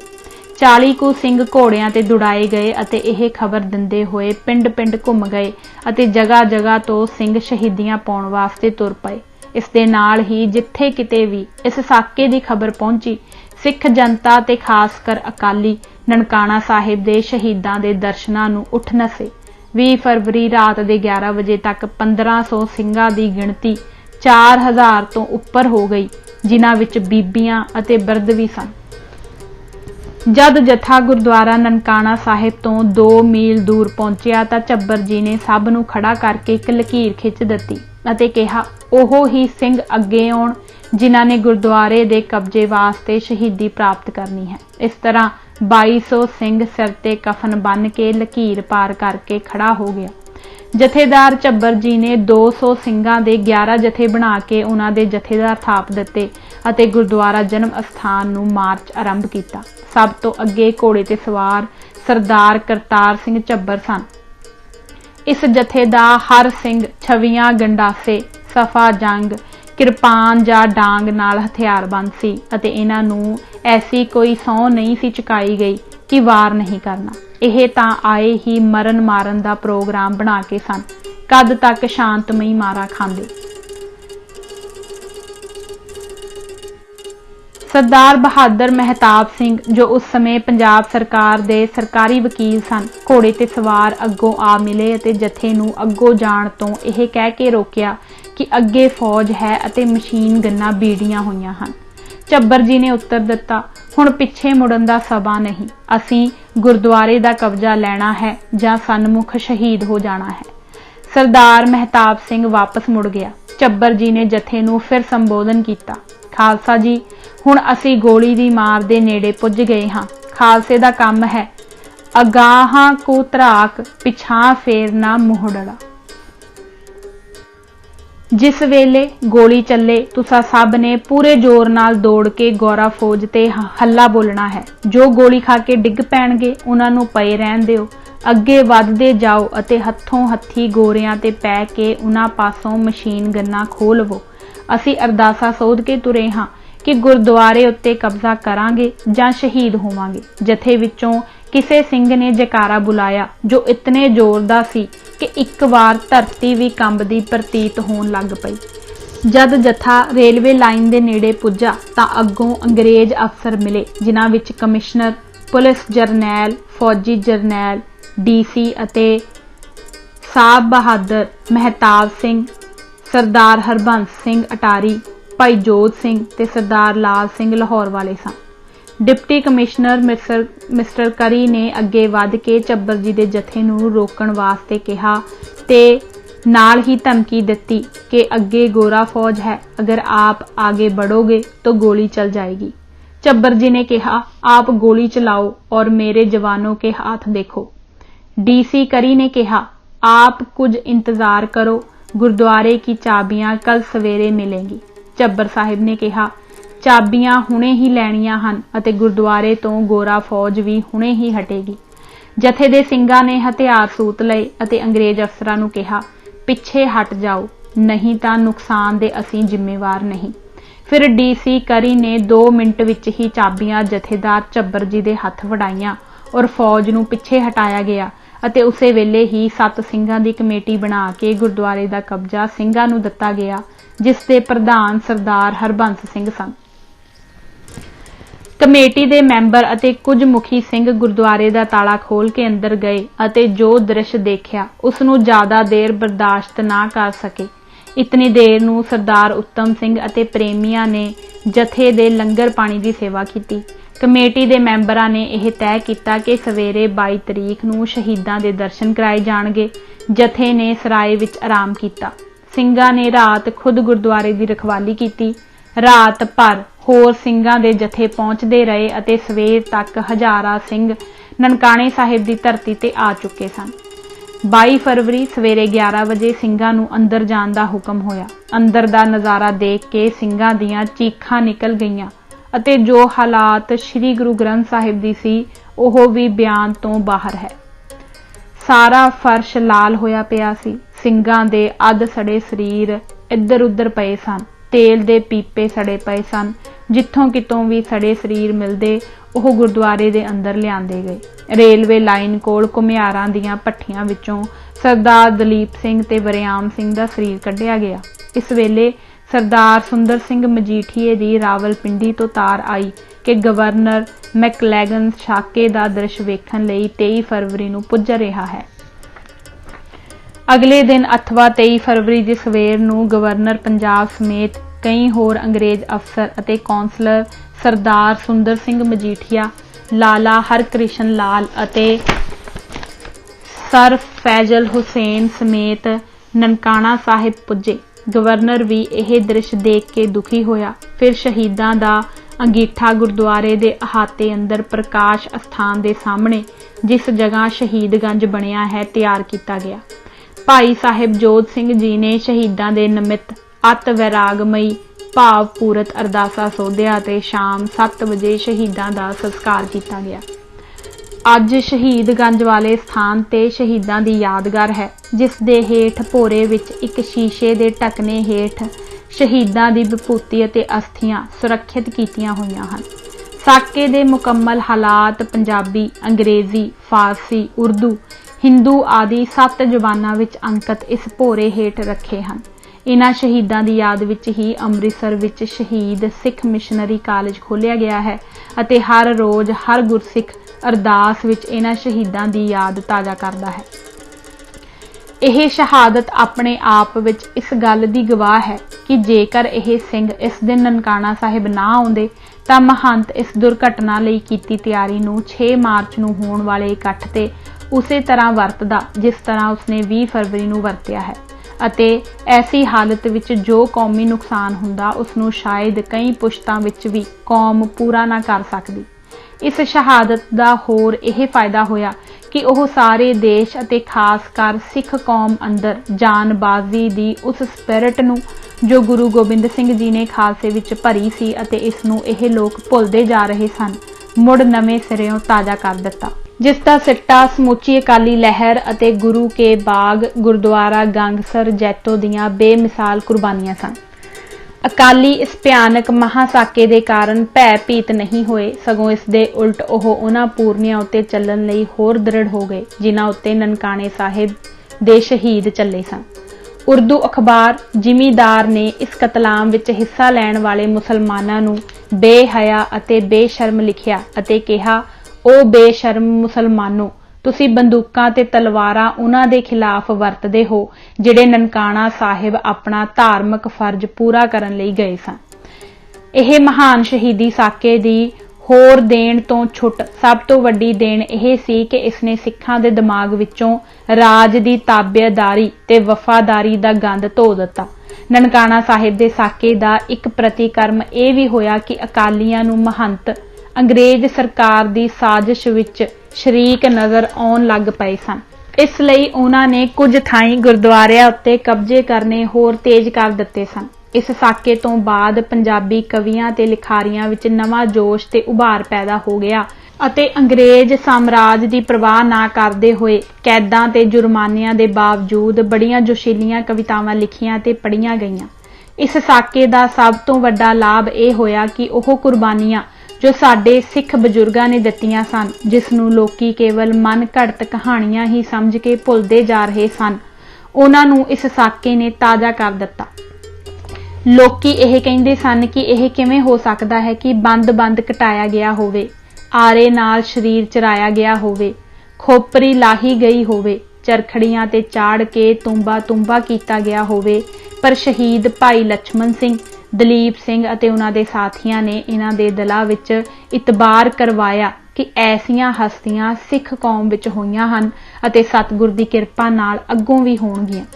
ਇਹਨਾਂ ਇਤਿਹਾਸਕ ਘਟਨਾਵਾਂ ਦਾ ਲਾਭ ਸਹੀ ਅਰਥਾਂ ਵਿੱਚ ਤਾਂ ਹੀ ਉਠਾਇਆ ਜਾ ਸਕਦਾ ਹੈ ਜੇਕਰ ਇਹਨਾਂ ਵਰਤਮਾਨ ਹਾਲਾਤ ਵਿੱਚ ਸੁਧਾਰ ਕਰਨ ਹਿੱਤ ਸਿੱਖਿਆ ਲਈ ਜਾਵੇ। ਅੱਜ ਵੀ ਜੇ ਦੇਖਿਆ ਜਾਵੇ ਤਾਂ ਮੌਜੂਦਾ ਗੁਰਦੁਆਰੇ ਪ੍ਰਚਾਰ ਦੇ ਕੇਂਦਰ ਨਾ ਬਣ ਕਰਕੇ ਕੁਝ ਹੋਰ ਹੀ ਬਣੇ ਪਏ ਹਨ। ਜਿੱਥੋਂ ਤੱਕ ਗੁਰਦੁਆਰਿਆਂ ਦੇ ਪ੍ਰਬੰਧ ਦਾ ਸਵਾਲ ਹੈ, ਉਹ ਵੀ ਠੀਕ ਤੌਰ ਤੇ ਨਹੀਂ ਹੋ ਰਿਹਾ। ਵੱਡੇ ਇਤਿਹਾਸਕ ਗੁਰਦੁਆਰਿਆਂ ਤੋਂ ਲੈ ਕੇ ਛੋਟੀਆਂ ਸਿੰਘ ਸਭਾਵਾਂ ਤੱਕ ਜਾਂ ਹੋਰ ਸਤਸੰਗ ਦਰਬਾਰ, ਗੁਰੂ ਨਾਨਕ ਦਰਬਾਰ, ਕਲਗੀਧਰ ਗੁਰਦੁਆਰੇ ਜਾਂ ਸਾਦਾ ਸੰਤਾਂ ਦੇ ਡੇਰੇ ਲੈ ਲਏ ਜਾਣ ਤਾਂ ਇਹਨਾਂ ਨੂੰ ਸਹੀ ਗੁਰਮਤਿ ਪ੍ਰਚਾਰ ਦੇ ਸੋਮੇ ਨਹੀਂ ਕਿਹਾ ਜਾ ਸਕਦਾ। ਅੱਜ ਜੋ ਲੋਕਤੰਤਰੀ ਢਾਂਚਾ ਵੱਡੇ ਤੋਂ ਛੋਟੇ ਗੁਰਦੁਆਰੇ ਤੱਕ ਅਸੀਂ ਅਪਣਾਇਆ ਹੈ, ਇਹ ਕਿਸੇ ਹੋਰ ਧਰਮ ਨੇ ਨਹੀਂ ਅਪਣਾਇਆ ਅਤੇ ਨਾ ਹੀ ਸਤਿਗੁਰਾਂ ਦੇ ਵੇਲੇ ਜਾਂ ਉਸ ਤੋਂ ਬਾਅਦ ਹੀ ਇਹ ਅਪਣਾਇਆ ਗਿਆ ਸੀ। ਢਾਂਚਾ ਕਿਸੇ ਦੇਸ਼ ਦੇ ਰਾਜਨੀਤਿਕ ਸਿਸਟਮ ਵਾਸਤੇ ਤਾਂ ਕਾਮਯਾਬ ਹੋ ਸਕਦਾ ਹੈ, ਪਰ ਧਰਮ ਵਿੱਚ ਇਸ ਦਾ ਕੋਈ ਲਾਭ ਨਹੀਂ ਹੋ ਸਕਦਾ। ਜੇ ਕੌਮ ਦੇ ਧਾਰਮਿਕ ਲੀਡਰਾਂ ਦੀ ਬਹੁ ਗਿਣਤੀ ਸ਼ਰਾਬ ਪੀ ਰਹੀ ਹੈ ਤਾਂ ਕੀ ਇਹ ਨਿਰਣਾ ਕੌਮ ਤੇ ਲਾਗੂ ਕੀਤਾ ਜਾ ਸਕਦਾ ਹੈ? ਕਦੇ ਵੀ ਨਹੀਂ। ਇੱਥੇ ਤਾਂ ਗੁਰੂ ਦਾ ਹੁਕਮ ਹੀ ਚੱਲੇਗਾ। ਅੱਜ ਗੁਰਦੁਆਰਿਆਂ ਵਿੱਚ ਡੈਮੋਕ੍ਰੈਟਿਕ ਢਾਂਚੇ ਨੇ ਜੋ ਪ੍ਰਬੰਧਕ ਕੌਮ ਦੇ ਸਾਹਮਣੇ ਪੇਸ਼ ਕੀਤੇ ਹਨ, ਉਹਨਾਂ ਦੀਆਂ ਕਰਤੂਤਾਂ ਤੋਂ ਸਾਰੇ ਵਾਕਿਫ ਹਨ। ਇਲੈਕਸ਼ਨ ਵਿੱਚ ਉਹ ਹੀ ਬੰਦੇ ਜਿੱਤ ਪ੍ਰਾਪਤ ਕਰ ਸਕਦੇ ਹਨ ਜਿਹੜੇ ਜ਼ਿਆਦਾ ਰੁਪਇਆ ਖਰਚ ਸਕਦੇ ਹਨ, ਜਾਂ ਜ਼ਿਆਦਾ ਗੁੰਡੇ ਰੱਖ ਕੇ ਜ਼ਬਰਦਸਤੀ ਵੋਟਾਂ ਲੈ ਸਕਦੇ ਹਨ, ਜਾਂ ਜ਼ਿਆਦਾ ਪਹੁੰਚ ਵਾਲੇ ਹਨ, ਜਾਂ ਆਪਣੇ ਜਰ ਖਰੀਦੇ ਗੁੰਡਿਆਂ ਨੂੰ ਜ਼ਿਆਦਾ ਸ਼ਰਾਬ ਤੇ ਮੁਰਗੇ ਦੇ ਸਕਦੇ ਹਨ। ਇਹਨਾਂ ਚੌਧਰੀਆਂ ਦਾ ਨਿਸ਼ਾਨਾ ਧਰਮ ਪ੍ਰਚਾਰ ਦਾ ਹੁੰਦਾ ਹੀ ਨਹੀਂ ਅਤੇ ਨਾ ਹੀ ਇਹਨਾਂ ਨੂੰ ਧਰਮ ਨਾਲ ਕੋਈ ਪਿਆਰ ਹੁੰਦਾ ਹੈ। ਇਲੈਕਸ਼ਨ ਵਿੱਚ ਜਿੱਤ ਪ੍ਰਾਪਤ ਕਰਨ ਤੋਂ ਬਾਅਦ ਕਾਕਟੇਲ ਕਰਦੇ ਹਨ ਅਤੇ ਗੁਰਦੁਆਰਿਆਂ ਨੂੰ ਆਪਣੇ ਨਿੱਜੀ ਮਤਲਬ ਹੱਲ ਕਰਨ ਵਾਸਤੇ ਵਰਤਦੇ ਹਨ ਅਤੇ ਸ਼ਰਧਾਲੂ ਸੰਗਤ ਨੂੰ ਧੋਖਾ ਦੇ ਕੇ ਆਪਣਾ ਉੱਲੂ ਸਿੱਧਾ ਕਰਦੇ ਹਨ। ਇਹ ਲੋਕ ਪ੍ਰਧਾਨ ਸਾਹਿਬ, ਸਕੱਤਰ ਸਾਹਿਬ ਜਾਂ ਖਜ਼ਾਨਚੀ ਸਾਹਿਬ ਕਹਿਲਵਾ ਕੇ ਖੁਸ਼ ਹੁੰਦੇ ਹਨ ਅਤੇ ਧਰਮੀ ਹੋਣ ਦਾ ਪੱਜ ਕਰਦੇ ਹਨ। ਇਹਨਾਂ ਵਿੱਚੋਂ ਜ਼ਿਆਦਾਤਰ ਬੇਅਮਰਤੀਏ ਹੁੰਦੇ ਹਨ। ਆਪਣੇ ਮਤਲਬ ਹੱਲ ਕਰਨ ਵਾਸਤੇ ਜਾਂ ਆਪਣੀ ਚੌਧਰ ਨੂੰ ਪੱਠੇ ਪਾਉਣ ਵਾਸਤੇ ਗੁਰਪੁਰਬਾਂ ਤੇ ਜਦੋਂ ਕਿ ਸਤਿਗੁਰਾਂ ਦੇ ਜੀਵਨ ਅਤੇ ਉਪਦੇਸ਼ਾਂ ਦਾ ਅਧਿਕਾਰੀ ਬੰਦਿਆਂ ਰਾਹੀਂ ਪ੍ਰਚਾਰ ਹੋਣਾ ਚਾਹੀਦਾ ਹੈ, ਇਹ ਲੋਕ ਜਿਸ ਕੋਲੋਂ ਨਿੱਜੀ ਕੰਮ ਕਢਾਉਣਾ ਹੋਵੇ ਉਸੇ ਨੂੰ ਬੁਲਾ ਕੇ ਫੂਕ ਦਿੰਦੇ ਹਨ ਅਤੇ ਸਟੇਜਾਂ ਤੇ ਚੜ੍ਹਾ ਕੇ ਸਤਿਗੁਰਾਂ ਦੀ ਹਜ਼ੂਰੀ ਵਿੱਚ ਹਾਰ ਪਾਈ ਜਾਂਦੇ ਹਨ। ਇਹ ਮੰਤਰੀ ਆਦਿਕ ਜ਼ਿਆਦਾਤਰ ਅਨਮਤੀਏ ਹੀ ਹੁੰਦੇ ਹਨ। ਇਹ ਅਨਮਤੀ ਮੰਤਰੀ ਜਾਂ ਪਤਵੰਤੇ ਸਿੱਖ ਧਰਮ ਅਤੇ ਇਤਿਹਾਸ ਬਾਰੇ ਜੋ ਗਲਤ ਬਿਆਨੀਆਂ ਕਰਦੇ ਹਨ, ਉਹਨਾਂ ਦਾ ਤਾਂ ਰੱਬ ਹੀ ਰਾਖਾ। ਇਹਨਾਂ ਚੌਧਰ ਦੇ ਭੁੱਖਿਆਂ ਨੂੰ ਪੁੱਛੋ। ਜੇ ਕੋਈ ਬੰਦਾ ਰਾਜਨੀਤੀ ਦਾ ਮਾਹਰ ਹੈ, ਜ਼ਰੂਰੀ ਨਹੀਂ ਕਿ ਉਸ ਨੂੰ ਧਰਮ ਦੀ ਵੀ ਜਾਣਕਾਰੀ ਹੋਵੇ। ਕਿਸੇ ਪ੍ਰੋਫੈਸਰ ਨੂੰ ਜੋ ਕੈਮਿਸਟਰੀ ਦਾ ਮਾਹਰ ਹੈ ਕਿਹਾ ਜਾਵੇ ਕਿ ਤੂੰ ਇਕਨੋਮਿਕਸ ਤੇ ਲੈਕਚਰ ਦੇ ਤਾਂ ਉਹ ਜੋ ਟੋਟਕੇ ਛੱਡੇਗਾ ਉਹ ਸਭ ਨੂੰ ਪਤਾ ਹੈ। ਇਹ ਹੀ ਹਾਲਤ ਸਿੱਖ ਧਰਮ ਦੀ ਕੀਤੀ ਜਾ ਰਹੀ ਹੈ। ਜਿਹੜੇ ਪ੍ਰਬੰਧਕਾਂ ਨੂੰ ਧਰਮ ਦੀ ਖੁਦ ਹੀ ਜਾਣਕਾਰੀ ਨਹੀਂ, ਉਹਨਾਂ ਨੂੰ ਕੀ ਪਤਾ ਕਿ ਪ੍ਰਚਾਰਕ ਕੀ ਬੋਲ ਰਿਹਾ ਹੈ। ਹਰ ਪ੍ਰਕਾਰ ਦਾ ਟੁੱਟਾ ਭੱਜਾ ਖੌਤੀ ਪ੍ਰਚਾਰਕ ਜੋ ਮਰਜ਼ੀ ਕਹਿ ਜਾਵੇ, ਇਹਨਾਂ ਨੂੰ ਕੁਝ ਸੋਝੀ ਨਹੀਂ ਹੁੰਦੀ। ਜੇ ਕੋਈ ਸਹੀ ਕਿਸਮ ਦਾ ਪ੍ਰਚਾਰਕ ਨਿਰੋਲ ਗੁਰਮਤ ਦੇ ਅਸੂਲਾਂ ਦੀ ਚਰਚਾ ਕਰਦਾ ਹੈ ਤਾਂ ਉਸ ਨੂੰ ਇਸ਼ਾਰੇ ਕਰਕੇ ਬਿਠਾ ਦਿੱਤਾ ਜਾਂਦਾ ਹੈ ਅਤੇ ਅੱਗੋਂ ਵਾਸਤੇ ਪਹਿਲਾਂ ਹੀ ਪਾਬੰਦੀ ਲਗਾ ਦਿੱਤੀ ਜਾਂਦੀ ਹੈ ਕਿ ਤੁਸੀਂ ਸ਼ਰਾਬ ਦੇ ਵਿਰੁੱਧ ਨਹੀਂ ਬੋਲਣਾ, ਅੰਮ੍ਰਿਤ ਛਕਣ ਨੂੰ ਜ਼ਰੂਰੀ ਨਾ ਕਹਿਣਾ, ਬੁੱਤ ਪ੍ਰਸਤੀ ਦੇ ਖਿਲਾਫ ਕੁਝ ਨਾ ਕਹਿਣਾ ਇਤਿਆਦਿਕ।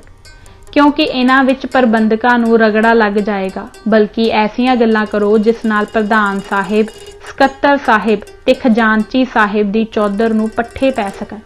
ਐਸੇ ਪ੍ਰਬੰਧਕਾਂ ਦੀ ਸਰਪ੍ਰਸਤੀ ਵਿੱਚ ਗੁਰਮਤ ਪ੍ਰਚਾਰ ਕਦੇ ਨਹੀਂ ਹੋ ਸਕੇਗਾ। ਇਹਨਾਂ ਪ੍ਰਬੰਧਕਾਂ ਨੇ ਸਿੱਖ ਧਰਮ ਨੂੰ ਸਮਝੌਤਾਵਾਦੀ ਧਰਮ ਬਣਾ ਦਿੱਤਾ ਹੈ ਅਤੇ ਜੋ ਅਸਲ ਵੱਖ-ਵੱਖ ਕਿਸਮ ਦੇ ਬੰਦਿਆਂ ਨੂੰ ਚੰਗੇ ਲੱਗਦੇ ਹਨ ਉਹ ਹੀ ਪ੍ਰਚਾਰਕ ਦੇ ਮੂੰਹੋਂ ਕਢਾਏ ਜਾਂਦੇ ਹਨ ਤਾਂ ਕਿ ਕੋਈ ਬੰਦਾ ਨਾਰਾਜ਼ ਨਾ ਹੋ ਜਾਏ ਅਤੇ ਚੰਦਾ ਦੇਣਾ ਬੰਦ ਨਾ ਕਰ ਦੇਵੇ। ਆਮ ਪ੍ਰਚਾਰਕ ਸਾਹਿਬਾਨ ਰੋਟੀ ਦੇ ਮਸਲੇ ਵਾਸਤੇ ਸਰੋਤਿਆਂ ਨੂੰ ਜੋ ਚੰਗਾ ਲੱਗਦਾ ਹੈ ਉਹ ਹੀ ਬੋਲਦੇ ਹਨ ਅਤੇ ਸਤਿਗੁਰਾਂ ਦੀ ਗੁਰਮਤ ਫਿਲਾਸਫੀ ਨੂੰ ਗਲਤ ਢੰਗ ਨਾਲ ਪੇਸ਼ ਕਰਕੇ ਨੌਜਵਾਨ ਪੀੜ੍ਹੀ ਨੂੰ ਧਰਮ ਦੇ ਪੱਖੋਂ ਗੁੰਮਰਾਹ ਕਰਕੇ ਸਿੱਖੀ ਤੋਂ ਦੂਰ ਲੈ ਜਾ ਰਹੇ ਹਨ। ਇਹ ਹੈ ਮੌਜੂਦਾ ਗੁਰਦੁਆਰਿਆਂ ਦੀ ਹਾਲਤ। ਇਹ ਇਤਨੀ ਗੰਭੀਰ ਬਣ ਚੁੱਕੀ ਹੈ ਕਿ ਸਾਰੇ ਪੱਖਾਂ ਤੋਂ ਵਿਚਾਰ ਕੀਤੀ ਜਾਵੇ ਤਾਂ ਇਹ ਮਹਿਸੂਸ ਹੋਵੇਗਾ ਕਿ ਇਸ ਸਾਰੇ ਢਾਂਚੇ ਦਾ ਹੀ ਸੁਧਾਰ ਕਰਨਾ ਪਵੇਗਾ। ਜੇ ਐਸਾ ਸੁਧਾਰ ਵੇਲੇ ਸਿਰ ਨਾ ਕੀਤਾ ਗਿਆ ਤਾਂ ਇਹ ਅਖੌਤੀ ਪ੍ਰਬੰਧਕ ਅਤੇ ਪ੍ਰਚਾਰਕ ਕੌਮ ਨੂੰ ਗਹਿਰੇ ਖੱਡੇ ਵਿੱਚ ਸਿੱਟ ਦੇਣਗੇ ਅਤੇ ਫਿਰ ਸੁਧਾਰ ਕਰਨ ਵਾਸਤੇ ਕੌਮ ਨੂੰ ਭਾਰੀ ਕੀਮਤ ਦੇਣੀ ਪਵੇਗੀ। ਅੱਜ ਲੋੜ ਹੈ ਗੁਰਦੁਆਰਾ ਸੁਧਾਰ ਲਹਿਰ ਦੇ ਮੁਖੀਆਂ ਵਰਗੇ ਇਮਾਨਦਾਰ, ਸੂਝਵਾਨ, ਗੁਰਮਤ ਵਿੱਚ ਪਰਪੱਕ, ਜੀਵਨ ਵਾਲ, ਕੁਰਬਾਨੀ ਵਾਲੇ ਅਤੇ ਹਰ ਲਾਲਚ ਤੋਂ ਉੱਪਰ ਅਣਖੀਲੇ ਲੀਡਰਾਂ ਦੀ, ਜੋ ਕੌਮ ਨੂੰ ਸਹੀ ਰਾਹ ਦੱਸ ਸਕਣ ਅਤੇ ਗੁਰਦੁਆਰਿਆਂ ਨੂੰ ਮੁੜ ਕੇ ਸਹੀ ਪ੍ਰਚਾਰ ਦੇ ਕੇਂਦਰ ਬਣਾ ਸਕਣ, ਤਾਂ ਜੋ ਆਉਣ ਵਾਲੀ ਪੀੜ੍ਹੀ ਤੱਕ ਸਿੱਖੀ ਪਹੁੰਚਾਈ ਜਾ ਸਕੇ। ਇਸ ਦੇ ਨਾਲ ਹੀ ਅਸੀਂ ਇਜਾਜ਼ਤ ਚਾਹੁੰਦੇ ਹਾਂ ਅਤੇ ਉਮੀਦ ਕਰਦੇ ਹਾਂ ਕਿ ਤੁਸੀਂ ਇਸ ਚੈਨਲ ਨੂੰ ਵੱਧ ਤੋਂ ਵੱਧ ਸ਼ੇਅਰ ਕਰੋਗੇ ਤਾਂ ਕਿ ਲੋਕਾਂ ਤੱਕ ਸਾਡਾ ਉਪਰਾਲਾ ਪਹੁੰਚ ਸਕੇ ਅਤੇ ਅਸੀਂ ਇਸ ਵਿੱਚ ਸਫਲ ਹੋਈਏ। ਵਾਹਿਗੁਰੂ ਜੀ ਕਾ ਖਾਲਸਾ, ਵਾਹਿਗੁਰੂ ਜੀ ਕੀ ਫਤਿਹ।